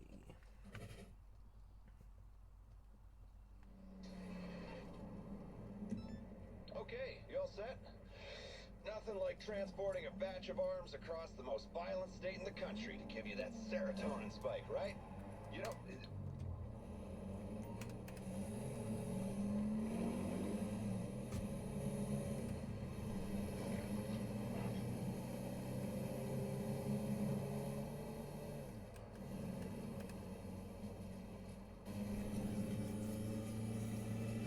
I want GTA 6 to be my new MMO. I have a lot of hope for the future. A lot of hope.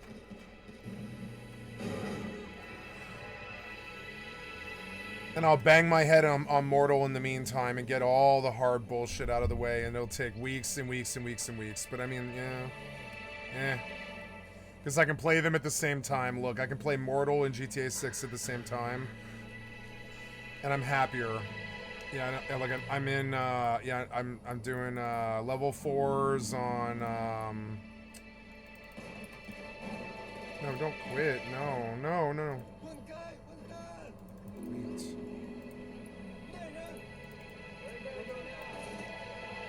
Oh, I want an auto targeter. I forgot about that.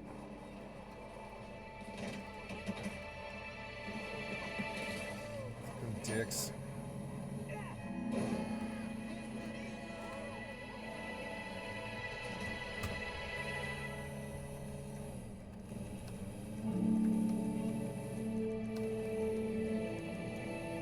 I love that little menu. I wish all games had a little menu like that. That's a genius play.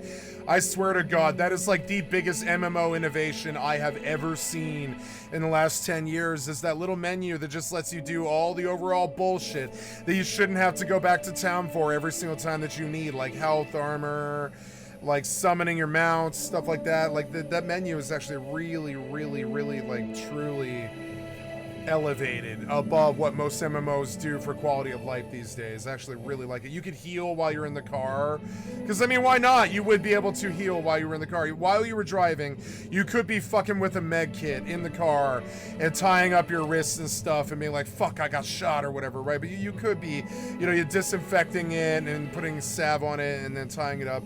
You could be doing that while you're driving. It would be fun, but you could be doing it. And if your survival, you know, like, ride it on it, you would. You know. Depended, I meant. Fuck, I don't want to go. I don't want to go anywhere and do anything.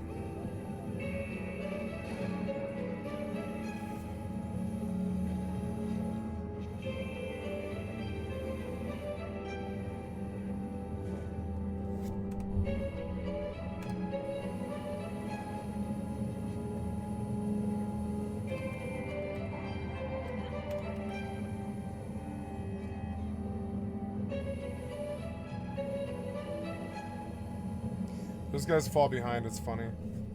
When I use the action cam, they fall behind because it like sucks the AI away, I think.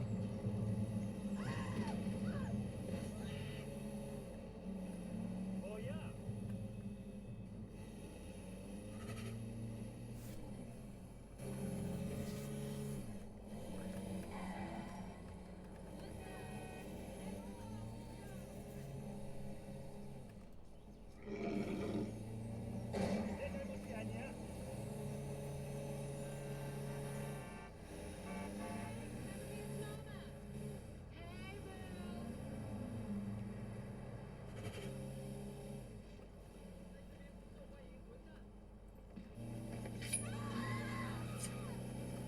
fuck was that sound? I have 5 gold on me, don't do anything. Log.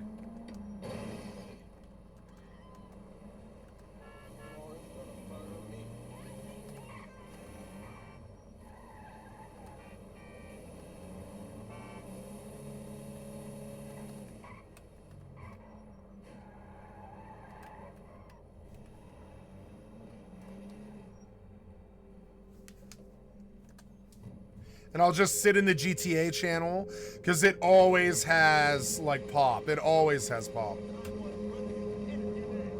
Or not the GTA channel, but the just chatting.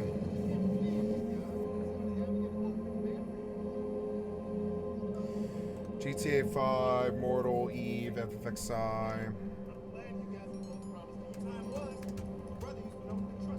It's 50 more K. Let's do an armor run. Nope. Shout out if you want to take a look at anything.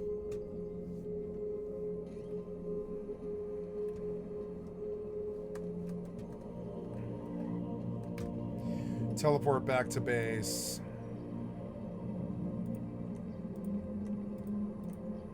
You can always go back to your bunker.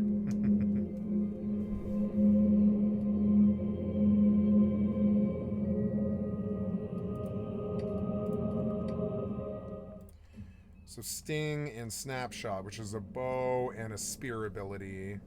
But a bunch of the other ones are over here. So I have to live in Bhakti for like a couple of months. So annoying. And like and grind up Therans on wolves and stupid shit like that.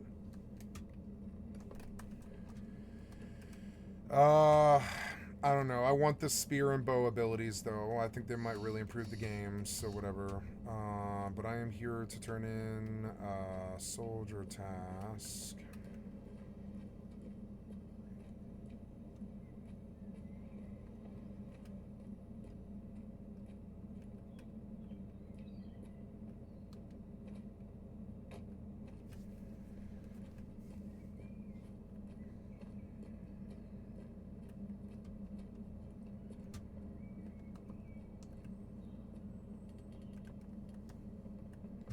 So, I want to sell these heads. Lots of good money. 2 gold, I'll buy a spear. And, oh, yep, gotta go over here and get, oh, no, where's the soldier guy? Soldier guy is you. Nice. I want to bump to Fresh Walking Dead General. And I want to buy a spear from the auction house.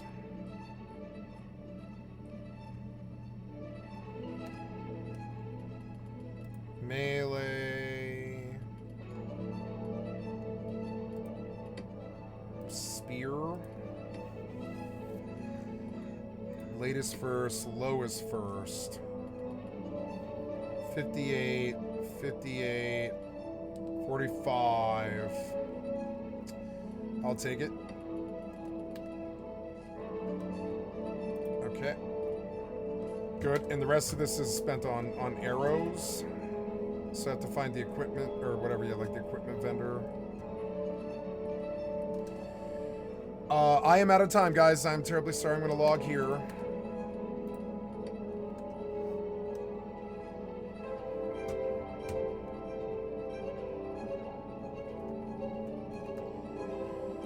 No weapon parts, so I will leave this be here, and I will begin to, I don't know, I'm not really ready. I'm not ready. I'm gonna go do the shit I need to do and get it out of the way. So thank you so much, guys. I'm pausing the video here with a reminder that you have been watching Skycat Live. Come to skycat.live, which is my website. Click on the cast face to donate. Come to the Twitch or the YouTube. Give me a like, sub, or a follow, and I love you guys. Thank you so much.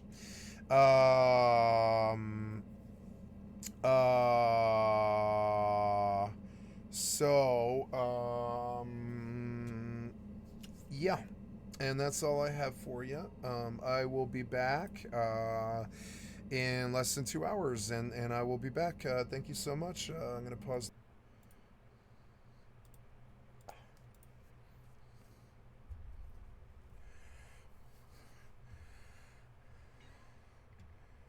Okay, are we live? Yeah, we're going live. Hi, kitty. You really want to cuddle, but you're too hot. You're too hot. You're like a fur rug. I don't want you on me right now. Well, I don't want you right now. I don't want you right now. I don't want you right now. I don't want you right now, kitty. You're too hot. Yep, I don't want you on me. I'm too hot. Yep, I love you, but I'm just too sexy for you right now, kitty. I'm too sexy to cuddle my kitty. Too sexy to cuddle my kitty. Because I'm too hot, soaking in sweat. Yeah. I'm too sexy to cuddle my kitty. Too sexy to cuddle my kitty. Too sexy to cuddle my kitty because it's 95 degrees and I'm too fucking hot. I'm too fucking hot to cuddle my kitty. Yep. Too hot. Too hot. Too hot. Too hot. Too hot, homie. Bitscraft Online is a brand new buy-to-play open-world Oh, it's too hot. sandbox MMORPG that came to Steam Early Access in June 2025. This game's all about joining and founding your own player settlements, gathering resources and crafting, and seemingly has a similar skill system to games like RuneScape. In this video, I'll try out the game for the first time to see if it's any good or if lazy the potential peon. in its early access development. But first, support the content by listening to today's sponsor, Exitlag, the ultimate software designed to revolutionize your online gaming experience by slashing ping, eliminating lag, and boosting your FPS.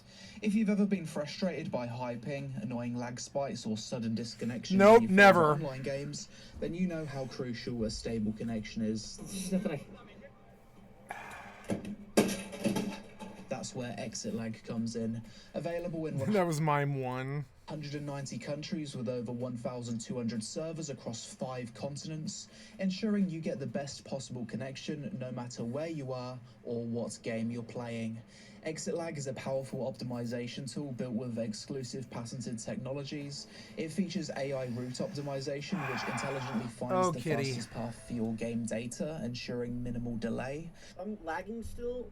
We're fit to have an altercation. Then there's multipath connection. It's good to be back. Technology that intuitively How long till I have to do some more bullshit? Let's see. I don't know. We'll see.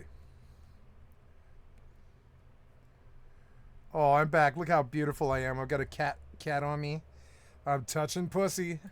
Enhances your connection by sending your data through multiple routes simultaneously. Are you touching a female right now? I'm just kidding.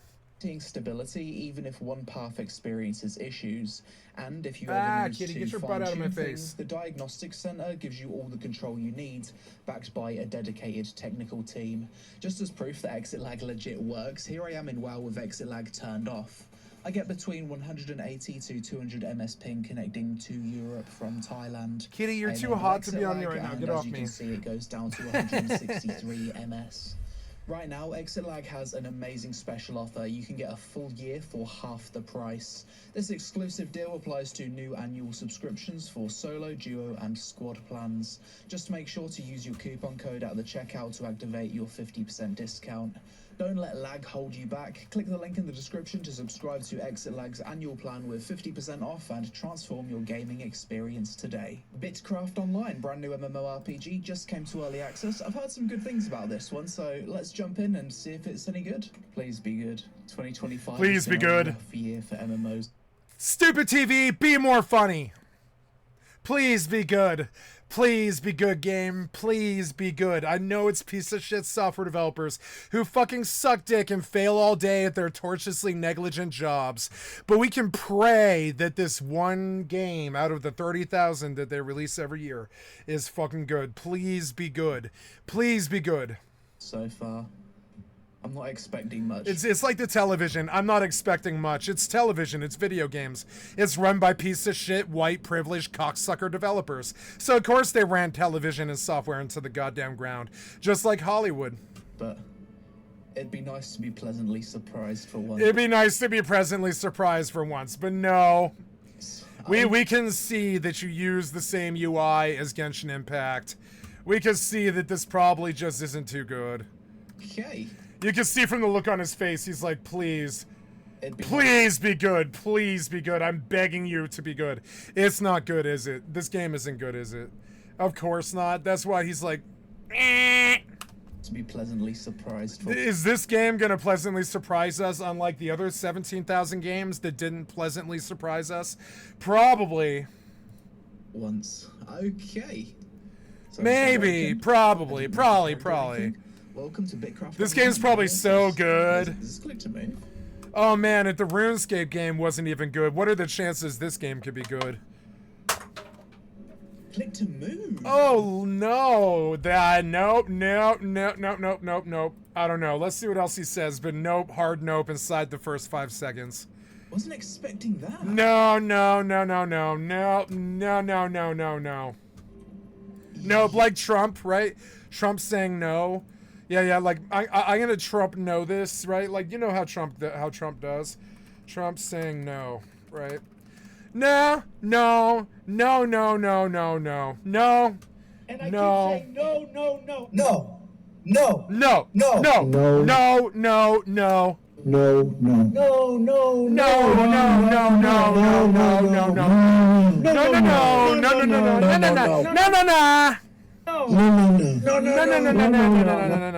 I see that click to move and I'm like, no. Yo. Okay. Oh, do I recall your name? What's my name? Butt burglar. You butt burglar. I don't want people to recognize me. Come on, so butt burglar. Go with something a little bit more anonymous. Big butt burglar. The lazy pig. Oh, you want outside, kitty? Okay. Damage. Yeah, hold on, I'm coming. Yeah, you want to go outside? Okay. You are allowed to go outside. You are not trapped here, kitty. There you go. You want to go outside? There you go. Hey, kitty, you want to go outside? No? Yeah, you don't want to go outside? Door's open. You want to go outside? Go outside. Yeah. Kitty. In or out, kitty? You want outside? You know you want outside. Yeah, go outside. There you go. Leave me alone. There you go. Good kitty. Go kill some mice. Go kill some mice and birds. Do your fucking job, kitty. Nice. That's not taken. Big damage is such a lame name. Big butt burglar would be a way funnier name. With a V. Change something about your look. Okay, so now we're gonna. Oh, So I don't know. Can you walk with the WSAD keys? Okay, so character creation at the start of the game is very weak. We'll give the game the benefit of the doubt. Perhaps you unlock. No, they cut character corners. creation. No, they definitely did. However, right off the bat, I don't like how feminine. Hold on, guys. Let's make this game by cutting the funds we normally would have spent on character creation. My character's default is. I don't really want to look like this. I don't really want to Just look what you like can do that in an either. Open field. Yeah. Happen to have a few mushroom skewers. Too I late. can share. It's too Shift late. right click to open your context menu. Ugh, I why? guess that's like the RuneScape right click. Got it. Shift right click. Okay, maybe this game is a little bit like RuneScape. Okay, so this is how far we can zoom out, and this is how far we can zoom I mean, in, it's so- 3D. It's better than, I mean, it's about on the level of, I would say, Divinity Original Sin 2. It's an acceptable RPG, but is it good? I don't know about that. That might be kind of a stretch. I don't know. I don't think it's good, no. Quite a lot. Press But down. is it good, you know? Oh, no, I don't know. I mean, yeah, it's like, I mean, it's better than Albion. It's a 3D Albion. The map? Fuck Okay, Albion. You know, I gave, that was the last time I ever did early access, founder access, right? The platinum founder access. The first and last time. Oh no, that's not last time, but I mean the first time I ever did it was Albion Online in their closed beta. They wanted $150 for the Founders Pack. Now they were promising to supply a really good EVE Online RPG, that sandbox RPG that wasn't going to be shitty, but it was. It was a cell phone game. It was shitty, so I fell for their little grift, and that's why Albion still exists. Is because people like me fell for the grift. It shouldn't exist, kind of. It's just not as good as old school RuneScape, and it should. I don't know. Anyways, I don't like those games, so whatever. Albion's got its niche, whatever. It's fine. It should exist. But After paying for $150 founder pack and realizing 3 hours in that I didn't like the game and I wasn't having fun playing it, I never did slap down another $150 until later when I did Tarkov End of Days edition, or EOD or whatever. And the only reason I did that is my friend N wanted to play, you know, co-op Tarkov at a real and verifiable, you know, two-man duo. And I was like, oh, okay, sure, yeah, I'll buy a fancy copy of the game. And I did, and I still had that fancy copy. I put in about 1,500 hours or 2,000 hours, something, and then I just stopped, or whatever it is. I don't even know how long it is. It's long, because it's like 1,200 hours or something, maybe. But yeah, and I never trusted these developers again. Between Albion fucking me in the ass and Tarkov fucking me in the ass, I'm not giving them any more founder money ever again. I did that for Star Citizen for $60, but I mean that was the $60 is generally what you like. I was okay with spending $60 on Star Citizen because that's generally what I spend on a AAA title like that. So, you know, I mean that's expected, you know, $60 entry. But any more money, and fuck Star Citizens, fuck Robert Space Industries, fuck them. They're a bunch of scam artists. They're not getting any more than $60 out of me because I'm not fucking stupid like you. I'm not fucking stupid like you. I'm not doing that. I'm just not doing that. You know? Simple as it is.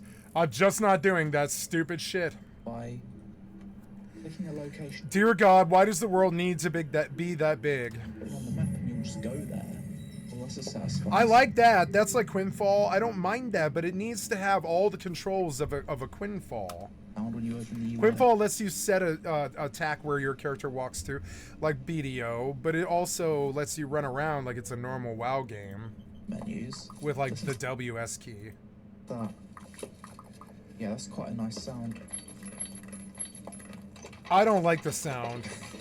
I really don't like the sounds. We're amused by the simple things. Yeah, I mean, yeah, fucking sound Let's is head like... to the town. I mean, why? Why head to the town? What could you possibly do in this game besides spend a lot of time? Craft a flint tool bundle at the workbench. I've got a flute tool bundle for you. And claim it in your inventory. So if I click on this craft, nothing. Heh? Classic troubleshooting. Turn it off, turn it back on again. I think the tutorial might have been bugged. Okay. Every tutorial bugs. It drives me crazy. I can't stand tutorials. Okay, it was bugged. I think tutorials are from 1993, and they really shouldn't be there. Feel vindicated that I was not the problem there. Good luck, big damage. Someone in the chat says, "Peon?" ? No, I've chosen my name to be anonymous. It's not me. Shout out to Jay in the chat for recognizing the name. Well played. Hey, you should look at your character menu. So here I can see my equipment. Oh, skills panel is here. Oh, look at that terrible cell phone UI. Ooh. We've got a Slayer skill. Sailing skill. Yeah, this is 100% inspired by RuneScape. There's sailing? It's got a Slayer skill. 100%. Oh, it's coming soon. Sailing.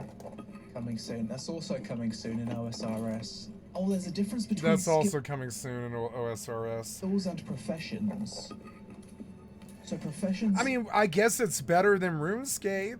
Include carpentry, farming, fishing, foraging, forestry, hunting. But why? Do you do any fighting or whatever? What's the point of building all of that stuff? Is it to make a house? Levelworking, masonry, tailoring, smithing, scholar, and mining. Wait, is that guy killing birds? So I'm not too sure how skills are different to professions. Maybe this is just being listed here because these are things that aren't in the game yet. And maybe later on they will be added to the professions tab. Great news, this won't require any crafting from you since it's a passive craft. This means you can leave it unattended at a loom and the craft will complete on its own. Oh, cool. Okay, let's start a passive craft now. Oh. Yeah, I can only carry one of these at a time. I mean, the game looks good, but it also is like, I mean, one step shy of Genshin Impact, and I kind of wonder why I would play this game over Genshin Impact. Because, I mean, Genshin Impact is good, you know? I don't know. I meant to buy an auto-targeter. Let's go buy an auto-targeter. I've been meaning to do it for fucking ever. Just go back to the fucking station or whatever.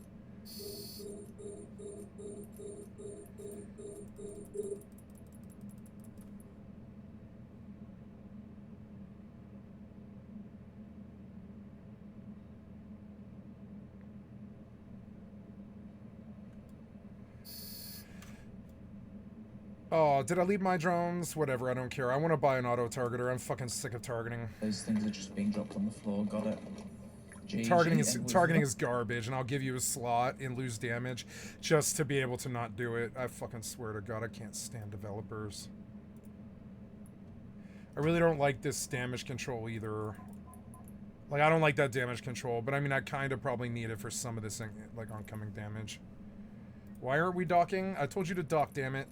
Dock, dock, dock, dock, dock, dock, dock. What do you mean, dock, damn it? I told you to dock. I did not tell you to autopilot to this thing. Dock, dock, dock, dock, dock. But we have everything. Duck you! The cart, I think.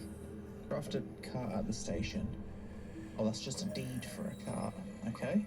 All very intuitive so far, and then we just grab it. You can use this to haul cargo that you normally wouldn't be able to carry.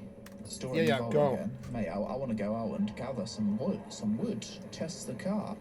Right, let's test out the cart. Chuck it on the floor. Oh, I suppose you can leave that up here and then just drag it over like that. Leave your inventory open, and every time something appears here, drag it in the cart. That works. I can pull the cart and have the log on my back, so I'm moving like 11 logs at once. Big mover. Oh, and I can leave the cart next to me and process these directly into rough wood logs right here. So I can just go AFK for a bit, basically. Ancient bank. Right. I thought Okay, Bickraft might be store my good. stuff in here. Store all of those. I was suspicious. Something that I am finding to be kind of useless in this game is the mini-map. Well, the map in general, to be honest, is not very detailed. Maybe that's just like part of the early access and they plan on making it a bit more detailed, because right now it's a bit ugly. A little bit too minimalist, to be honest. Another thing is you can't move by clicking on the mini-map, which is a bit weird considering... Yeah, why make it auto-move if you can't click the map? The whole point of it is to click the map, you idiot developer. See, he's got a valid point. He can immediately see your quality of life problems. You piece of shit, tortiously negligent assholes. Why are you going live like this? Stop stealing from us. Responsive and well optimized. Yeah, I can't find this. Wait, is this a mushroom? Wild bulb plant. Ooh, this was a fast one. Wait, there it is. Mate, that does not look like a mushroom. That looks like a pile of shit on the floor. So far, I'm doing a lot of AFKing. This is a very good second monitor game. Yeah. Where if you just want to, like, watch a YouTube video on the side, scroll Twitter, just click something in another game, it's probably a good game for that. I wonder what the max level is in this game, because simply going from level 1 to level 2, it's kind of a lot of XP in comparison to RuneScape, so 99 cannot be the max level in this game. No shot. What's this? Alessi's hideout. Oh. Is this like a... Oh god. Instantly left. Is this like a player house or something? The clicking in this game is awkward, so I'm trying to click to move forward, but... 350 grand. What the hell is that? It's a squirrel monster.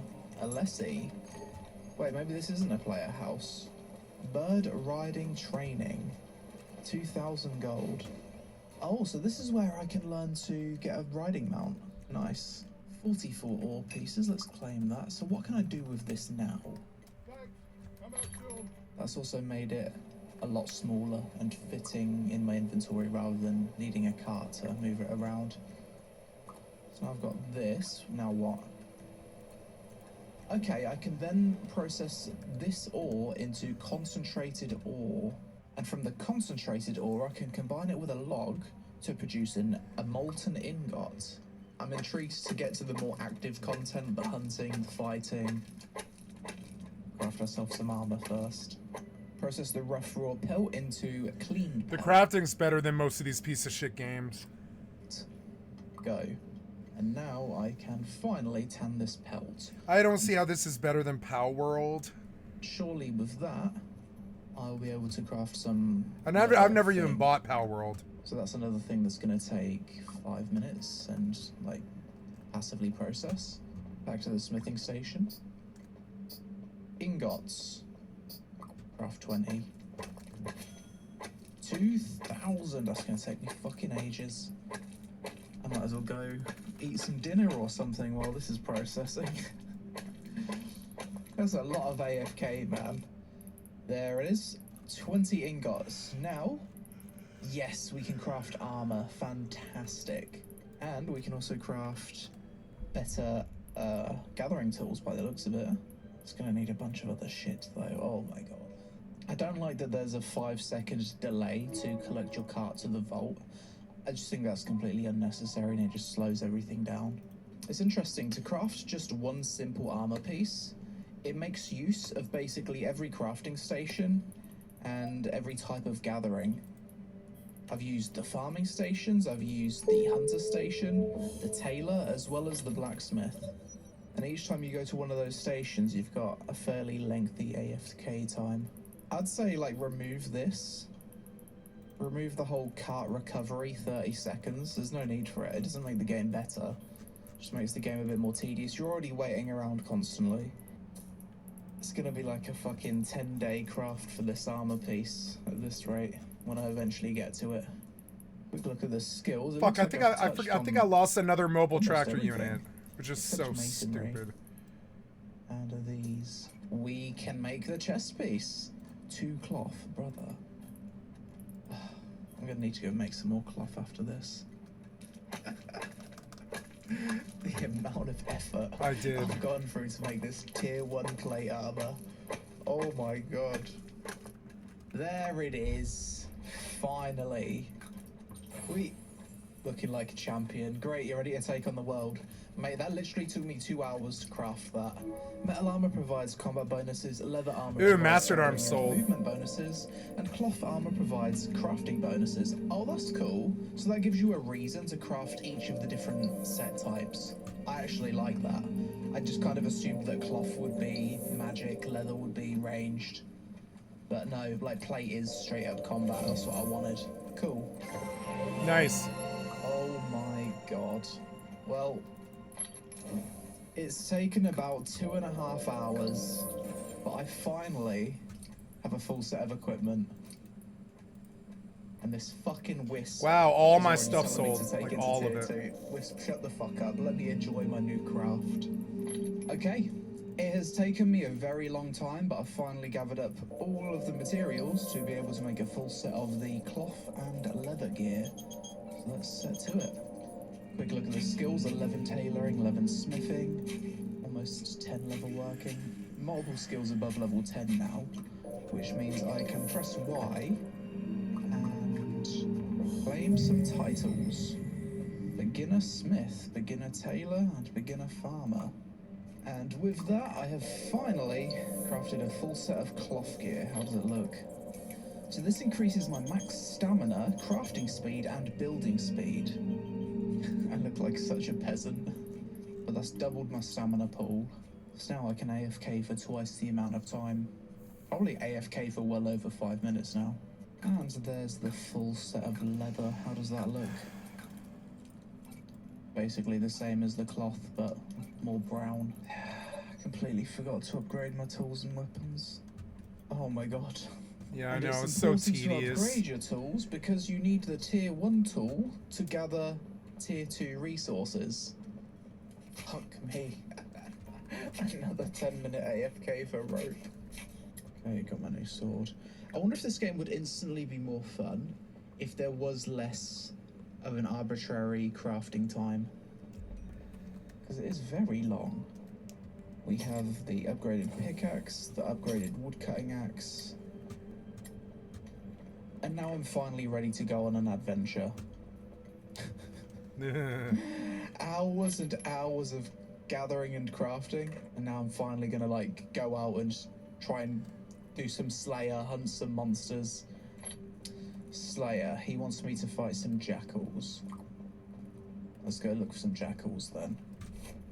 Oh, this is a nice looking biome. It's a little bit less flat. So I guess yeah, I actually can't really gather anything from here. Requires tier 2 tools. This looks way better though. I was going to say one thing about the other zone that I didn't really like is that it was way too flat. Here it is. This is the Slayer monster we're looking for. Bro aggro's me from pretty far. Let's go, big damage.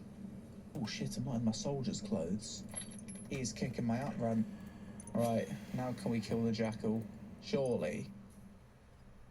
Oh, we've got other abilities. 1, 2. You know, The not combat every does gun runner feel in the States got pretty their heart. wank, to be honest. Is it even making any sound? There's like no sound with the game's combat. What? Alright, we killed it. I spent hours crafting this set of gear, and that was the content. Maybe this is just designed to be a pure, relaxing crafting and gathering game, with combat being a complete afterthought. How big is the map? Rag? Oh my god, the world is massive! Yeah, it always It's is. huge! That's the one thing they There's just can so do much with AI space and really land easy in is this just game huge that you amounts could of land. very easily have your own territory if you're willing to put the work in. Okay, that is cool. Is this one particularly strong? This motherfucker, yeah, I just can't kill it. I can't outplay it, I can't kill it, it just trades more damage to me.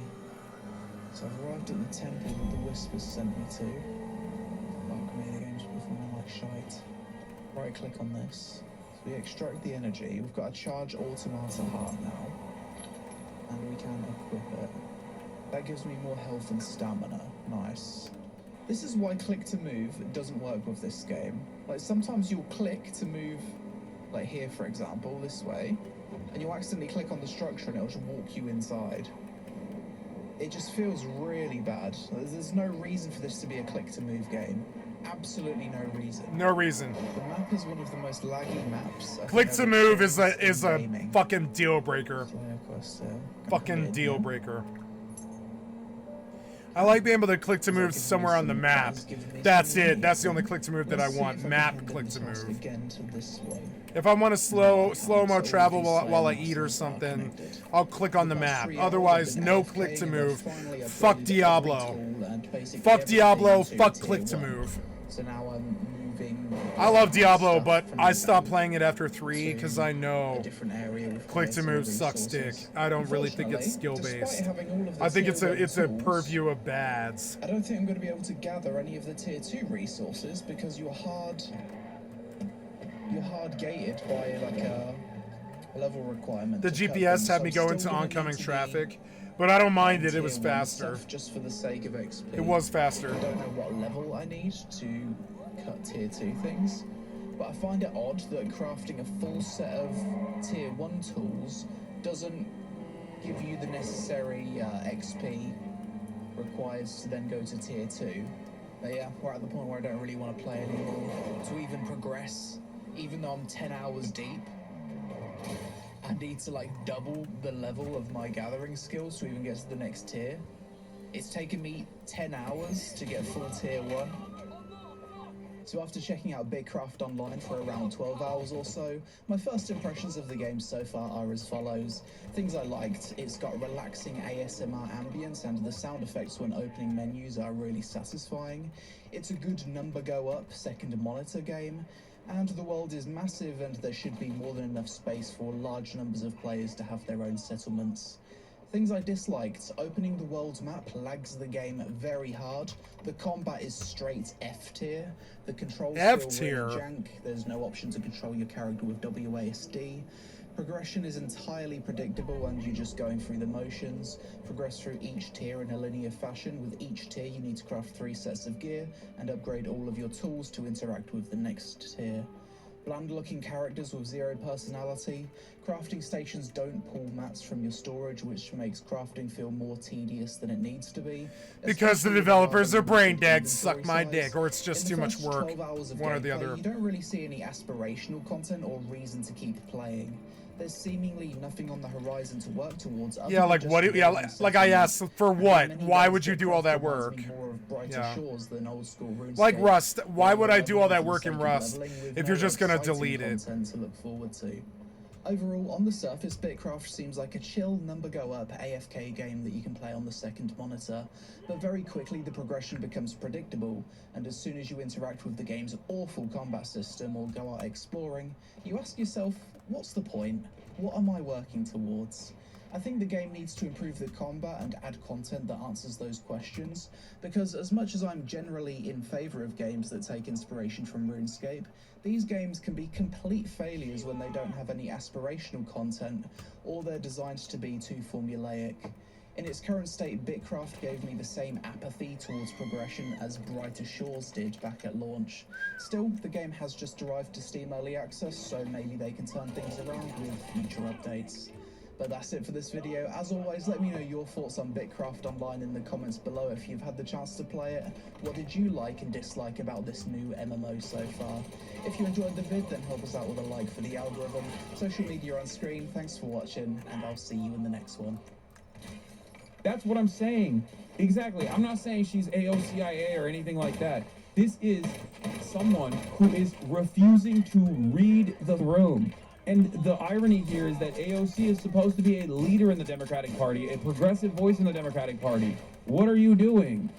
I'm not saying she's like compromised by AIPAC or whatever.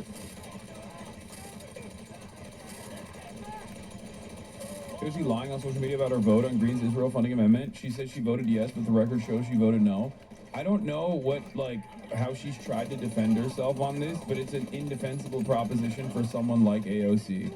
For someone of AOC's status as a leader, is supposed to be a leader of the left in this day and age, in this time and space, there's no excuses. And I think there are there are people from all different shapes, colors, from every other kind of background. I'm not even talking, there are people, Maddie Iglesias wrote an article today, I think, talking about how, Israel doesn't need our funds, okay? I'm sorry, you can't get outflanked by Maddie Iglesias if you're AOC, okay? It is completely unacceptable. It is completely unacceptable, and I'm shocked that she's just not doing the thing that she does that leads her to make these decisions initially, which is listening and learning and doing standpoint theory and hearing from all sides, right? This is the type of stuff that I think is this is the type of stuff that I think is just really bad instincts. This is something that I've criticized AOC on, especially when it comes to foreign policy before, and I'm I don't understand why she's just doubling down on it. I don't get it. I genuinely don't understand it. Because it is so obviously a bad move. It's ridiculous. This is the type of shit that you expect from Chuck Schumer, you know what I mean? Not AOC. And yeah, it was everyone on the entire spectrum, from Revcoms and people like the ACP people, but even liberals were what are you doing? mostly liberals love AOC, and yet even liberals were kind of in awe of her decision on this. And did she get AIPAC? No. Did Bernie vote the same way? It's in the House. Bernie's in the Senate, but I don't know what Bernie would have voted for if given the opportunity. But these guys try to make a distinction between defensive weapons. Okay, this distinction does not matter. It does not matter. Let's get started on the AOC situation, real quick. Does anyone have the initial, I killed him. I killed him. Look, I killed him with a musket. It started off with a Marjorie Taylor Greene bill. Okay, it started off with a Marjorie Taylor Greene bill, where she basically, I think, put out a messaging bill. That was bullshit. It's a classic messaging bill, but it's no different than, I guess, when Bernie Sanders puts out a messaging bill to deny his transfers to Israel in the Senate. You know what I mean? An amendment. Sorry, not a bill. It was an amendment. Marjorie Taylor Greene's amendment to cut off offensive aid to Israel and also even defensive aid to Israel, which is completely oblivious. Completely irrelevant in this point of contention. So, but again, like I said, what? I used the armor as a messaging bill in a way that is no different than like when Bernie Sanders does this. Bernie I'm Sanders out. Tried to veto his transfers to Saudi Arabia in the past, knowing full well that it's not going to pass, but he's still trying to make an effort. Okay, and the same goes for Marjorie Taylor Greene. Marjorie Titan Greene, regardless of being a right-wing sociopath who is perhaps cynically getting on the fuck Israel train, it doesn't change the reality at all, was pushing for an amendment to stop all transfers to Israel, including defensive. This distinction does not matter ultimately because as we know, Israel uses the defensive shield that it has to be as belligerent as possible while it conducts its genocide and continues to bomb other countries, including but not limited to Syria now, as a matter of fact. As you know, state of turmoil at this moment. And so like the idea that like Israel, oh, this is just a defensive, this is our ally and we're giving them defenses is like, yeah, okay, that doesn't mean anything unless you're going to be a real one and say, if you were to turn around and advocate for Israel while it's in the process of doing a genocide, to say that like, well, they need anti-aircraft systems and they need our consistent unlimited support so they can be as belligerent as they want without any repercussions whatsoever, then you have to say that about every country. You know what I mean? Why don't we give Hamas an Iron Dome then? It's literally protecting the civilians. I think they deserve it much more than Israel does, as a matter of fact. Israel's gotten it for years and years. Why don't we give Russia some anti-air defense systems then? You know what I mean? Like, what do you mean? Do you think there's no civilians in Russia? You think there's no civilians in Gaza? All Gaza is pretty much all civilians. What are we talking about? Mostly children, as a matter of fact. So unless you advocate to give like, anti-aircraft to Nazi Germany while it was conducting the Holocaust and doing World War II, because there were civilians in the territories that we were bombing, and we must, Nazi Germany has a right to defend itself, you can't make this argument about Israel. It's ridiculous. It was completely ridiculous. Okay, so let's get started on this here. Members of Congress speak on the House floor. Marjorie Taylor Greene and AOC's response and all that. Nation, and they're less than $400 billion in debt. They are quite a thriving and successful nation. Their economy is strong. They're doing a great job for their people. However, the United States, the American citizens, are $37 trillion in debt. Yet we're continuing to send hundreds of billions of dollars in foreign aid constantly to foreign countries. This has to end at some point. Our problems here at home for Americans and the American taxpayer that are paying for all of this have gotten too large. And I also want to point out that Israel bombed a Catholic church in Gaza, and that an entire population is being wiped out as they continue their aggressive war in... I'm sorry, under no circumstances are you allowed to be outflanked on an issue of morality that, like, the overwhelming majority of the American public can see by Marjorie Titan Greene, of all people. This is a ginormous failure of the Democratic Party. This is not even a question. This should be a moment for the Democrats to, in unison, advocate for this exact same thing that Marjorie Taylor Greene is saying, so that Marjorie Taylor Greene looks like an I killed him with a musket. Hanger on her on this issue. I've killed two helicopters with a musket. Here? Even from a cynical, cold, calculated framework, if you're it's funny, it shows. Like, I used to fight a lot of choppers and jets in Battlefield, and I damn near probably have killed like 5,000 fucking helicopter pilots or something like that. So I got kind of used to being a recon sniper in Battlefield. What? Oh, so I just blow this up, eliminate them entirely. Okay.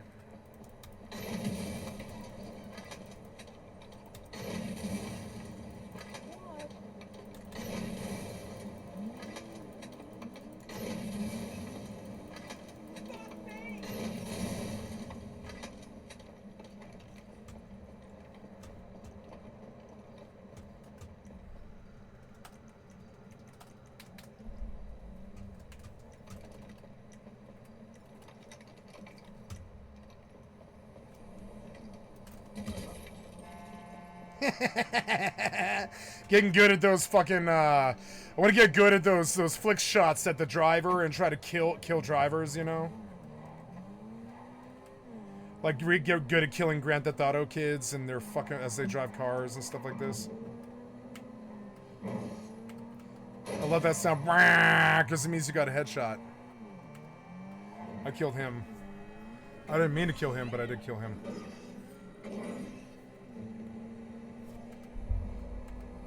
Oh, I killed her. Oh.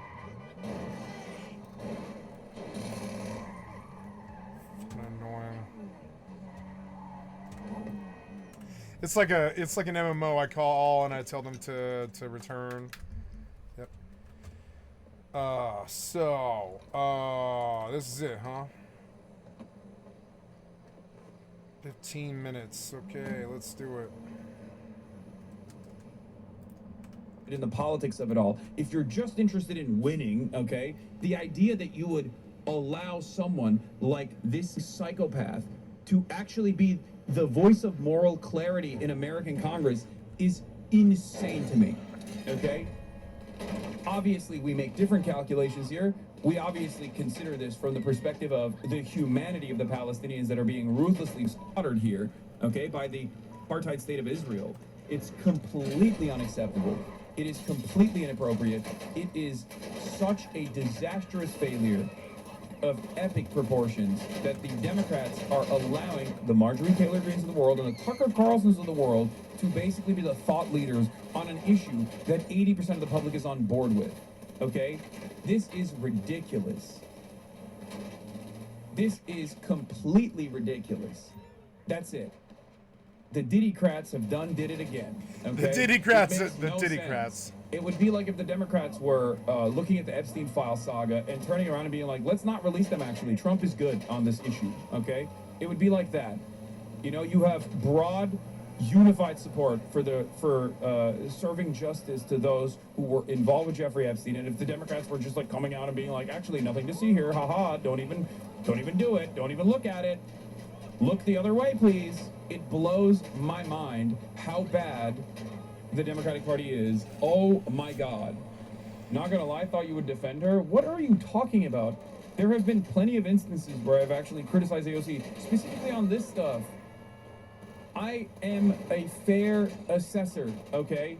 I grade them as I match them up with what my expectations are of them, and my expectations are sound and reasonable. My expectations are not insane. I'm not demanding AOC do something above and beyond. I'm demanding that she does the bare minimum. But then also, I guess on top of that, be a thought leader, be a leader in this party, especially at a time when we know for a fact that the majority of Jews in New York, for example, voted for Zohran Mamdani over Andrew Cuomo. Zohran Mamdani was uncompromising in his anti-Israel position, as a matter of fact. He said he was going to arrest Benjamin Netanyahu. Okay? What are we doing? The proof is in the pudding.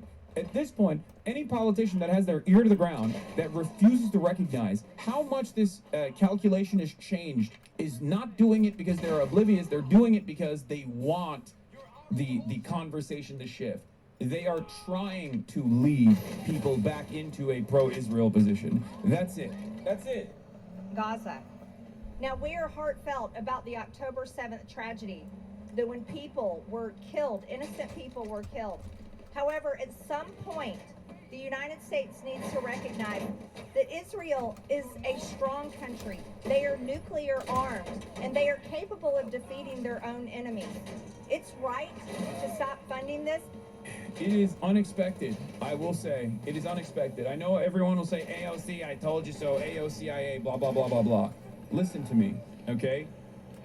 Many people who say that are completely oblivious to her past voting record, okay? There have been instances where she has voted consistently to, like, defend Israel and stuff like that, which is, again, a non-starter for many, for every congressperson, pretty much. But today is different, okay? We are 2 years into it, and the attitude has changed. The attitude and the opinion, the public opinion has changed, okay? It's unacceptable. It is unacceptable after 2 years to still stand in defense of Israel, to say, oh, there's a difference between defensive weapons and offensive weapons. There is no difference. Very mad at AOC. I think people are misunderstanding this amendment vote, though. It's not selling out or being an agent or anything like that. It's likely a cynical attempt to fend off attacks in the future statewide, nationwide elections. Bizarre and out-of-touch risk aversion. Yes, bizarre and out-of-touch risk aversion. She ultimately voted against the funding package, but you can't fence it this, and the justification she gave doesn't make any sense. No, it doesn't make any sense. That's what I'm saying. Exactly. I'm not saying she's AOCIA or anything like that. This is someone who is refusing to read the room. And the irony here is that AOC is supposed to be a leader in the Democratic Party, a progressive voice in the Democratic Party. What are you doing? I'm not saying she's like compromised by AIPAC or whatever. That's not my opinion at all. My opinion is this is a profoundly bad political move, okay? It is a profoundly bad political move. It basically shows that her political instincts are still, after a couple years of being in Congress, her political instincts especially so bad. Your expectations of AOC is what led you to be shocked several times over because you listened to her words and not her actions? What? No, that is incorrect. My expectations of AOC are working within the confines of the Democratic Party and being able to read the goddamn room, okay? I am an incredibly fair critic of AOC.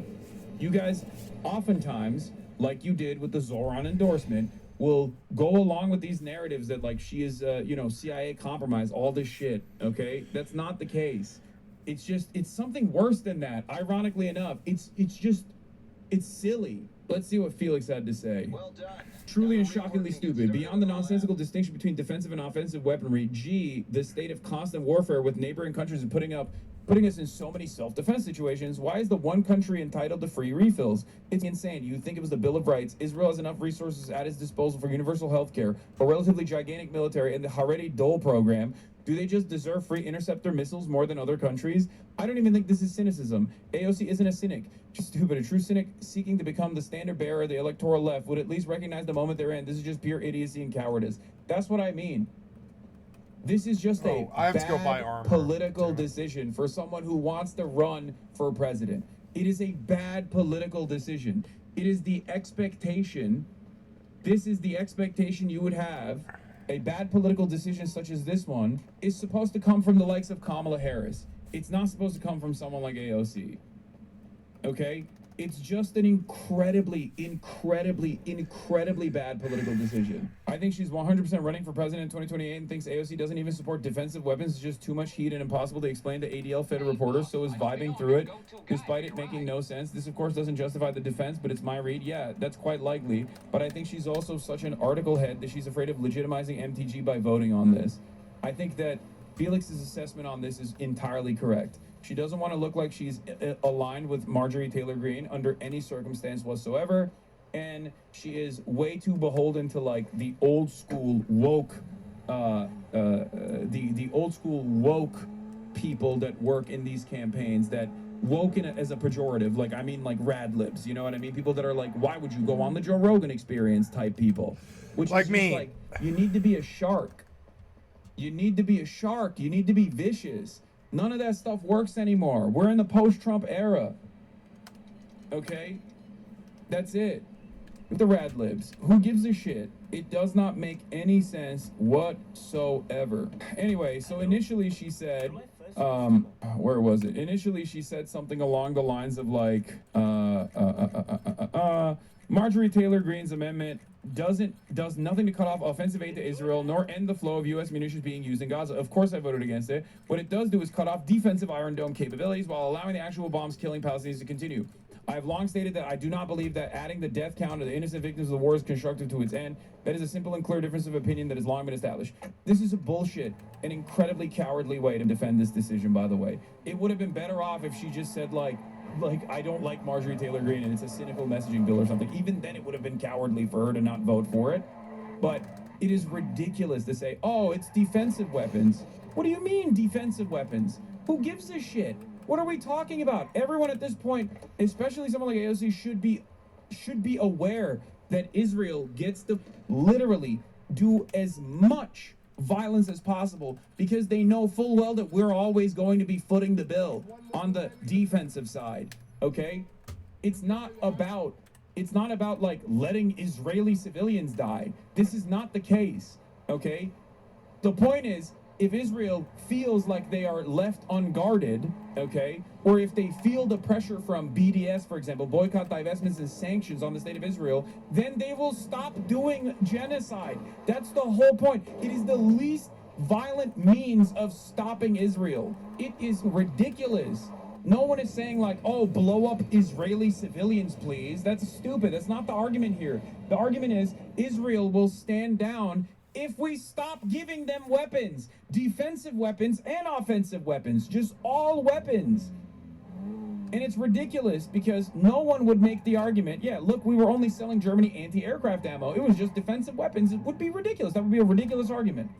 How are you this dense? If Israel was limited in defensive weaponry, it would be forced to choose diplomacy and over war to come to the negotiation table sooner. You think it'd be this reckless in Gaza if it knew hundreds of rockets were headed its way? So short-sighted is the case. That's it.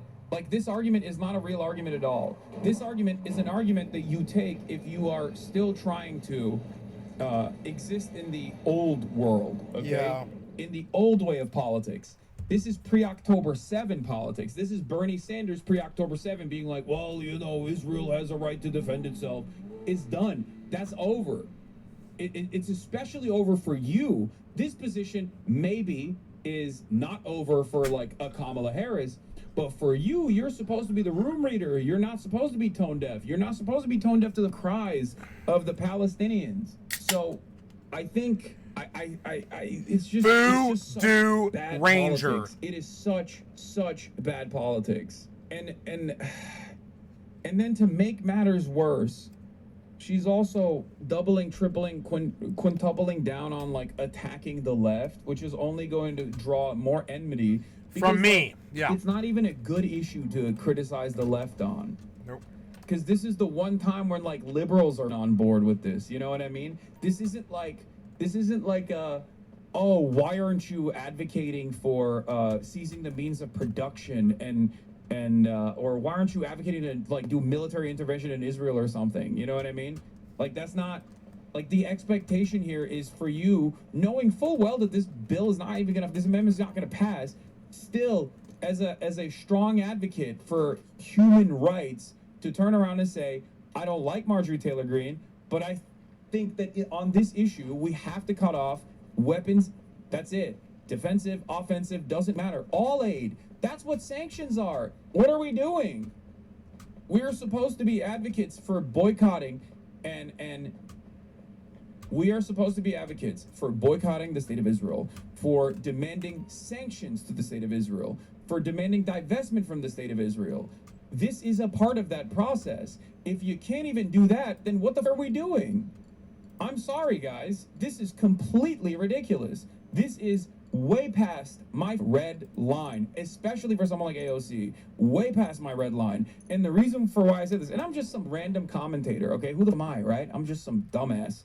Who cares what I have to say and think on this? But like, this is way past the red line for that reason, because none of these things are pushed for so we kill Israelis, okay? We push for this so that Israel cannot maintain its current campaign of bloodshed, unlimited bloodshed, because we all know that Israel will stop before it gets to a point where they put themselves in harm's way.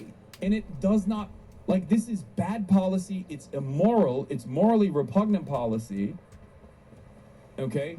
But worse than that, it's bad politics. It's such bad politics, okay? It's incredibly bad politics. In this day and age, in this time, to stand as a voice of progress, as a voice of the progressives in Congress, as someone who's most likely going to run for president, I've said this before about AOC, like, she should never respond to Instagram and to people online, okay? She should never do that. One takeaway here is that AOC is way too online. She's getting upset over the narrative among Twitter leftists and hyper-focusing on the bad faith and accuracy about her rather than the larger problem that she voted against defunding the Iron Dome. Google is free. If you're saying I voted for military funding, you are lying. Receipts attached. Drag me for my positions all you want, but lying about them doesn't make You part of the left. If you believe neo-Nazis are welcome and operating in good faith, you can have them. This, by the way, is the overall package, but she voted against the amendment. And not only did she vote against the amendment to cut off Iron Dome funding to Israel, but then also on top of that, she turned around and defended the position by claiming that this was, you know, a way to stop civilians from being killed. Okay? A way to stop Israeli civilians from being killed. And it's like, that's not the point here. Okay? That's not the point at all. And also, on top of that, she's throwing her closest allies in Congress under the bus. If you believe neo-Nazis are welcome and operate in good faith, you can have them. Rashida Tlaib and Ilhan Omar and Summer Lee voted for this. Is Rashida Tlaib, Ilhan Omar, and Summer Lee saying, like, we love neo-Nazis? That doesn't make any sense. That doesn't make any sense. And Al Green, too. Al Green as well. Is Al Green on board with neo-Nazis? No. Why is Al Green a long-standing, old Democrat, old-school Democrat? Why is Al Green on board with this amendment, but AOC is not? It is completely unacceptable, okay? Every single person in the Progressive Caucus should be on board with this. Greg Kazar should be on board with this. Every single person in the Progressive Caucus, including AOC, should be on board with this. This is completely unacceptable, okay? This is not a single issue thing, okay? Not that it matters. It's a genocide, so obviously being single issue on the genocide is perfectly fine. But this is this is yet another instance where it's both bad policy and bad politics, okay? It's good policy to cut off weapons transfers to Israel entirely, okay? That is the only way that Israel will be forced to stop. It's good politics to be anti-Israel in this day and age. Not only is it moral, but it's also good politics, because that's what people want. It is a way to communicate earnesty. That's why cynical actors like Marjorie Taylor Greene take advantage of the lack of interest and make themselves look like leaders in this movement. I think they're not entirely wrong that the pulse of the country is not yet at the remove defensive system stage. They will get there eventually, but this stupid fence sitting makes no one happy. No, that's ridiculous. There's a way to communicate this, okay? There's a way to communicate this. You're wrong, okay? I think Marjorie Taylor Greene is unironically closer to the fucking pulse of the average person than AOC is. On this issue, it is shocking to say. You are wrong.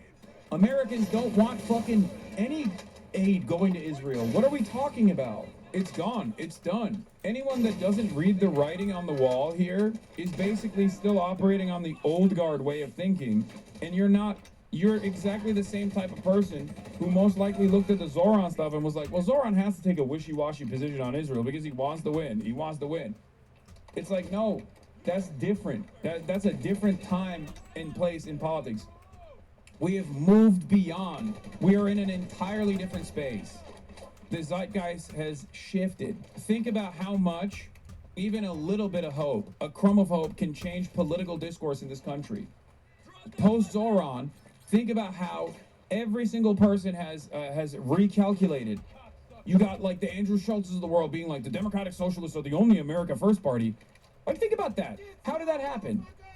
How did that happen? How did we get to a position where the Democratic Socialists are seen as like the saviors of the Democratic Party by broad Democrat Party voters and the basic support? The Deborahs, the Barbaras, all of these people have decided that saying fuck Israel does not matter.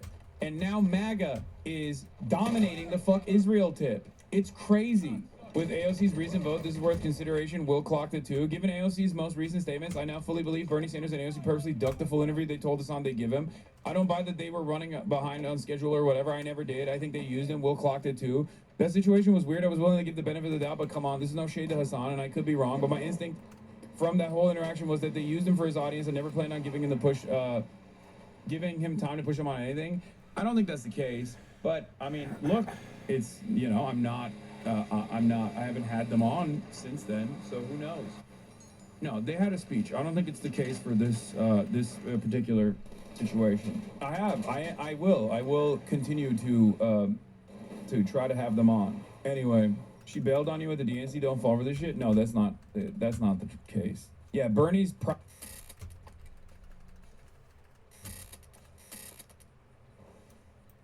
have a lot in common. The one thing I'm positive we don't have in common is that I am very, very far from being a billionaire. But those conspiracies are, I was drinking so much alcohol, almost a handle of vodka a day. And alcohol is the most destructive drug, not just to your body, but it puts you in more danger than any other drug that I've ever experienced. And then you add on top of that the amount of crack that I was using at the time. And crack cocaine, in terms of your physical health, is not as dangerous as the situation that you put yourself in to be able to obtain it. How do you get crack? One of the things I don't want to do is give a how-to to any moron like myself that may think that it's a good idea. But crack cocaine is a, I am fully aware when I'm talking about it in relationship to my own experience with it. It is still a shocking thing for most people, because we have been fed this perception of crack cocaine. It's more than just a drug. It's more than, like, if you say meth, or if you say heroin, or if you say cocaine. It comes with a whole bunch of different baggage. And because of that, places that you can go get it are some of the most dangerous places in whatever location you happen to be in. And it's everywhere. Mainly for that reason, I learned how to make my own. Have you read... Wow. I'm going to pretend like you're not getting attacked by a bee right now. Hey, it's all right. Keep my train of thought. Without them, we would all die. Trying to root, by the way, that's true too. Birds aren't real, but bees are.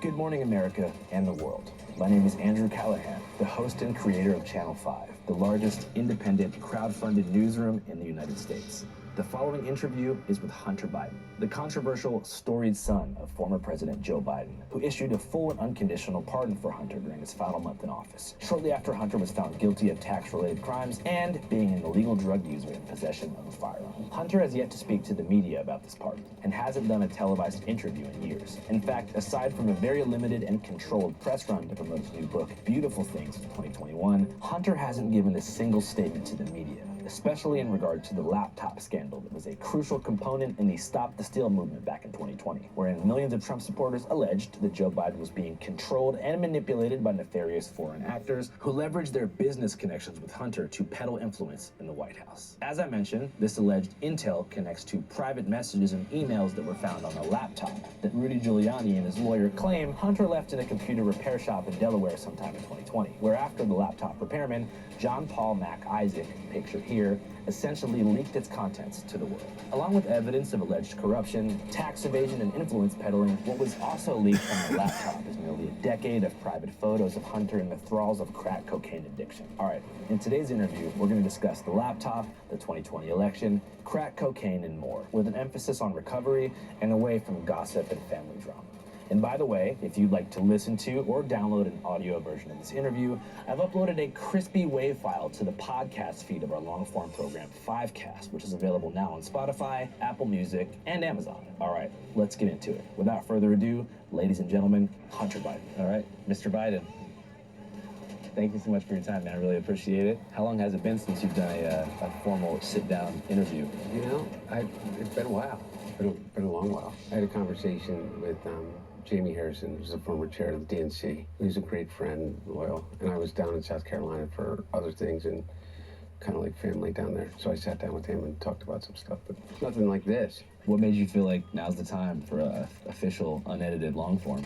Well, I don't know when it is the right time or not the right time. I'm an admirer of your work, and we have a mutual acquaintance. It didn't take me much to agree to be really interested. I think the work that you've done is some of the most interesting commentary on the moment we're living in. The expanded moment that we seem to be continuing to live in of the from 2020 on. I hadn't seen much of the earlier work that you had done, but I do know that I at least appreciate the sincerity with which you approach everything that you do. I appreciate it. You said 2020 on. Do you feel like that's the year the world kind of went crazy? No. I think that's the year that we all kind of woke up to the realization that things are crazy. The government doesn't love us anymore. I think that they've been going crazy for a while. And I don't know whether crazy is the right word. I think that I don't know how interested people are in my my take on why I think the world is a little bit crazy right now. Well, I think there's probably millions of people out there who just want to know how you're doing. Personally, I'm great. I tell everybody, and Melissa gets kind of upset with me because it has been obviously a difficult time. You know, the past 5 years have not, at least from any outsider's perspective, been fun. But for me, as a person in recovery, and being able to maintain that recovery through this and stay clean and sober throughout it, it's one thing I allow myself to take some pride in. And I know about my life is that I survived almost certain death. And I mean, I don't know if you read my book, but it's pretty transparent about it. Having survived that hell kind of prepared me to be able to make it through kind of the public humiliation that, I don't know any other way to put it, that I've experienced over the past close to 5 years now. And it doesn't seem to stop, but I'm more grounded in who I am and what matters to me and what I'm grateful for on a daily basis than I've ever been in my life. And physically, I'm in a hell of a lot better shape than I was since my last drink or drug 6 years ago. So it's been 6 years? Yeah, just over 6 years. When you say you almost died, can you kind of give us some more context? I was a drinker, and at the end, my addiction had progressed so much that it was potentially deadly on a daily basis. The thing that was the most concerning and the most real about, you know, facing death was in actuality the alcohol. Once you fall into that lifestyle, and I wouldn't call it a lifestyle because there's no life to it at all. You enter a completely different world in which you're living kind of completely outside of the bounds of any communal norms. I don't know. It's a scary place to be. And I've met some of the most truly heroic, astounding, thoughtful, kind people that I've ever met in my life that are living, you know, lives of quiet desperation, not quiet, very loud desperation, but even in that, found space in their hearts for empathy and kindness. And I've met some of the most awful, predatory people that I've ever experienced in my life. So you feel that the thralls of addiction do oftentimes swallow up very genuine, earnest people, but at the same time, that underbelly is home to a specific breed of evil as well? One of the things that I've realized is that addiction is one of the most universal conditions. I don't know many people that have not been impacted by it in some way, whether it's addiction to drugs or addiction to behaviors. They have the same dilatory effect on not just you, but more importantly, on your immediate community, your family, and then it just spirals outward. And I don't know anybody that hasn't been impacted by drugs and alcohol in a really significant way, or at least a way in which it's created trauma in their own personal lives and in the lives of those that they really love. And so while it's universal, it's something that we rarely talk about. And it's kind of the way in which we treat drug use it's something that someone else is doing, and that someone else happens to be your brother, your sister, your mom, your dad, yourself, your coworker, and it only becomes a problem when it becomes a problem for you. Do you think that you would have been treated differently by the media if your addiction was to an opiate or perhaps methamphetamine as opposed to crack, which kind of has a racialized context to it? Well, maybe, I don't know. Because it depends upon what media you're talking about. Because I like, what is the media? You know, I think it was just an added bonus for them that they could say crack addict and everybody would go, oh my God, he's a monster. So I think for those that wanted to use it as a bludgeon, it's easier when you slap the word crack addict onto it. It made me a lot easier target for the Don Juniors of the world, you know, the Marjorie Taylor Greens of the world, just because of their inherent kind of meanness about things. But I'm not a victim here. I was a crack addict. You know, I wrote about it. We were transparent about it. I wasn't naive to the idea that somehow that would be something that anyone or everyone would be able to fully comprehend and have empathy for. We're lacking empathy across the board, not just for Hunter Biden. But I guess I was a little bit surprised in terms of a lot of people in the press, whether it was in the New York Times or the New York Post, kind of dismissed addiction as somehow unique to my family, or without taking into account what they were doing to other people that were looking to get clean and sober. One of the things about getting clean and sober, at least I found, I don't know what your experience in your life or with your friends or others is, one of the things that keeps us in the cycle of addiction is our guilt and our shame, is the lies we tell ourselves and the lies that we tell the people that we care about the most. And you get clean and you get sober, and what ends up happening is you still hold on to these secrets. Like, I smoke crack. I was a crack smoker. They know that I did cocaine, or they know that I was drinking, but they don't know that I was also an inveterate drug user. And so you keep that secret, and that guilt kind of boils up. And the only place that you can talk about it is in rooms full of virtual strangers, which is really helpful. But it isn't it doesn't release you from that awful feeling that I'm about to be found out, and that anxiety. And so then you get triggered. Your brain tells you to do the only thing that it's learned how to do, is that you need to save yourself. And the fastest way to save yourself is a drink or a drug. So you get caught in this loop. And the favor that they did for me is I don't have any more secrets. Now, not everything that's been said about me is true, but there are the things that most people would be very embarrassed about. I've been very open about. I spent more time on my hands and knees, picking through rugs, smoking anything that even remotely resembled crack cocaine.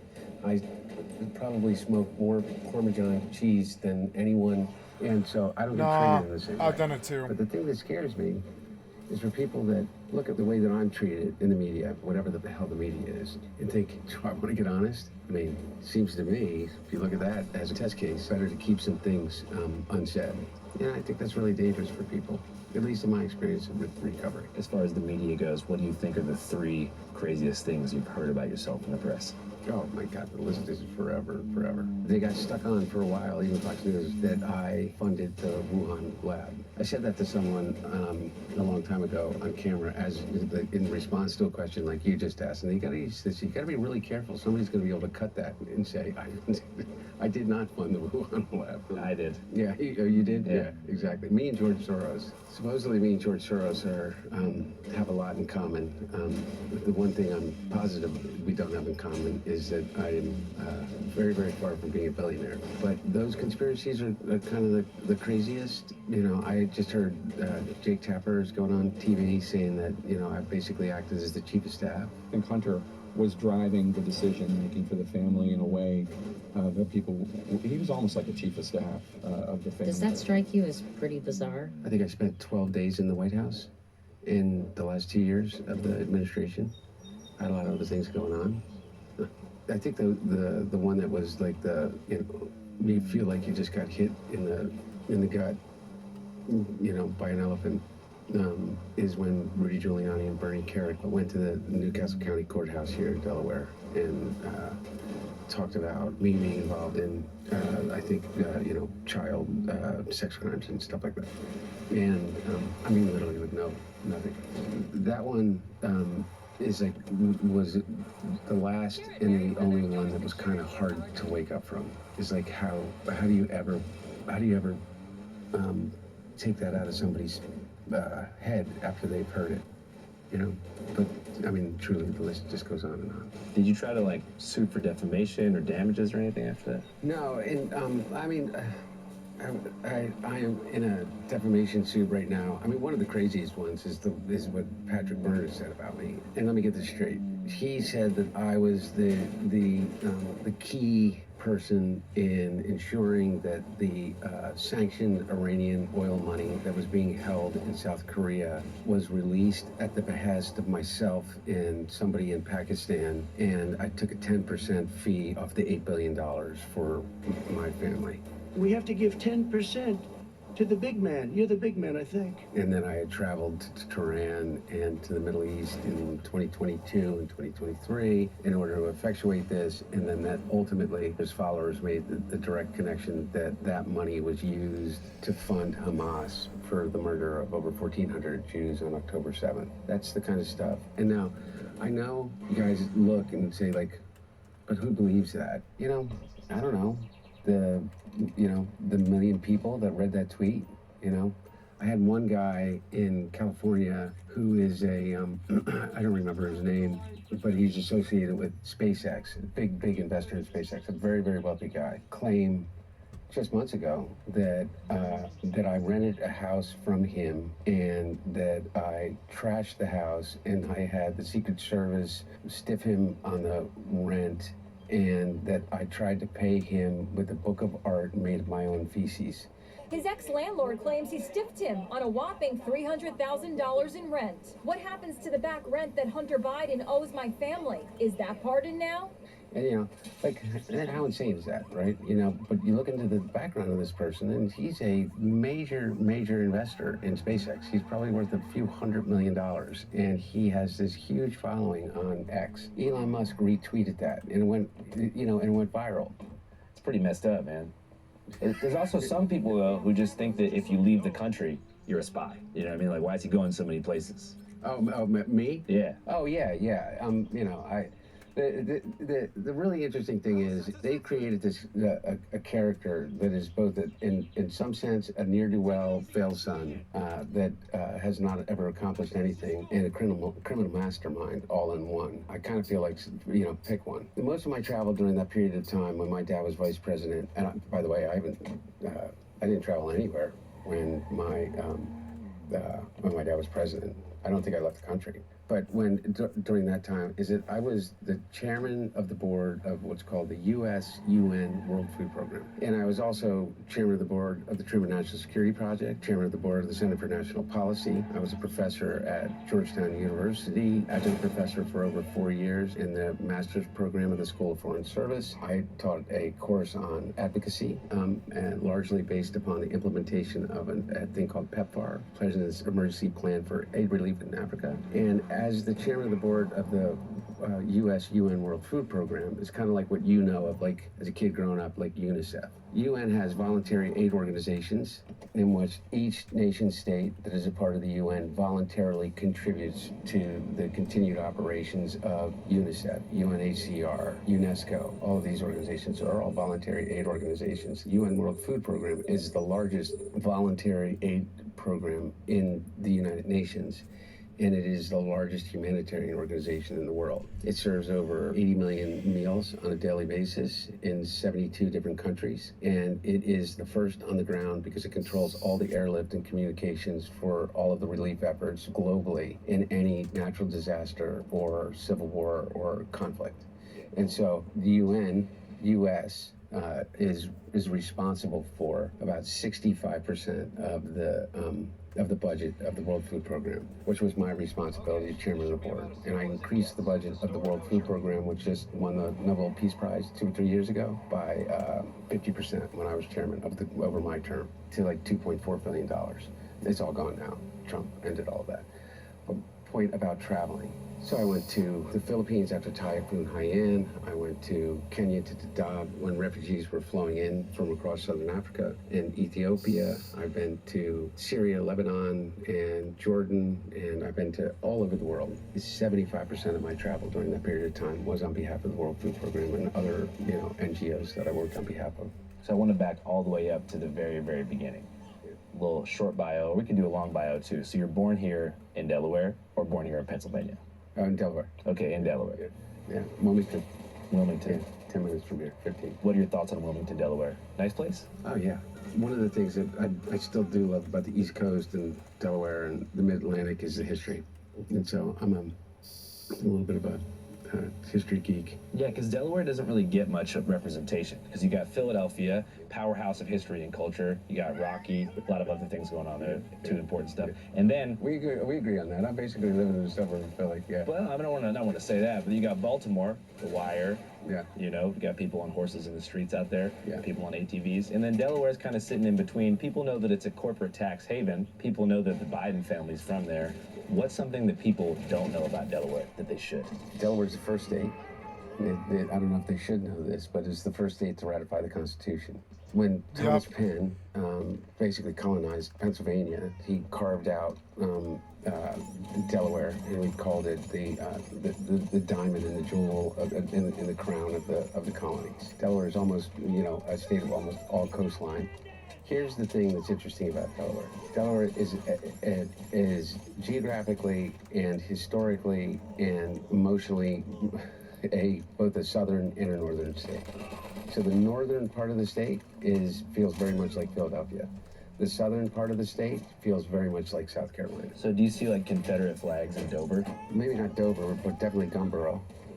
I think that the National Association for the Advancement of White People started in Gumboro, Delaware. How are they doing? I don't know. It was a long, long time ago. Seems like they're doing pretty well. I think they probably had a real comeback. But that's because Delaware was a slave state that fought on the side of the Union. And the Mason-Dixon line, actually, Delaware is the only state that the Mason-Dixon line does not bisect. And that is because it starts at our western border, the actual line for the Mason-Dixon line, and right in the middle of the state.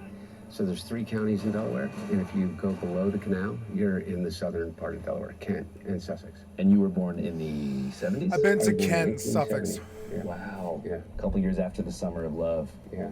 My brother was born 1969, February 3rd, and I was born February 4th, 1970. And my sister was a year and a couple months after that, in 71. Now, I know that you've talked about this story before, but there was a tragedy pretty early on in your life. Can you kind of tell people what happened for those who don't know?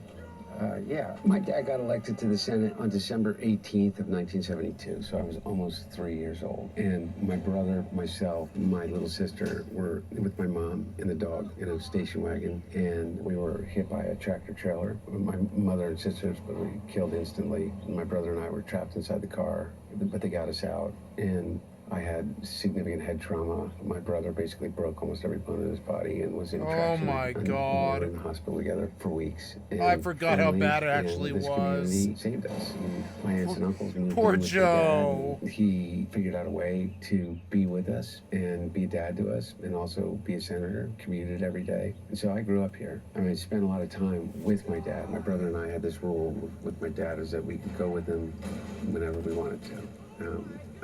And kind of no questions asked. And obviously we didn't take advantage of it, otherwise it would have gone away, but we were smart enough to do that. But we spent a lot of time on the train going down to the Russell Center office building with my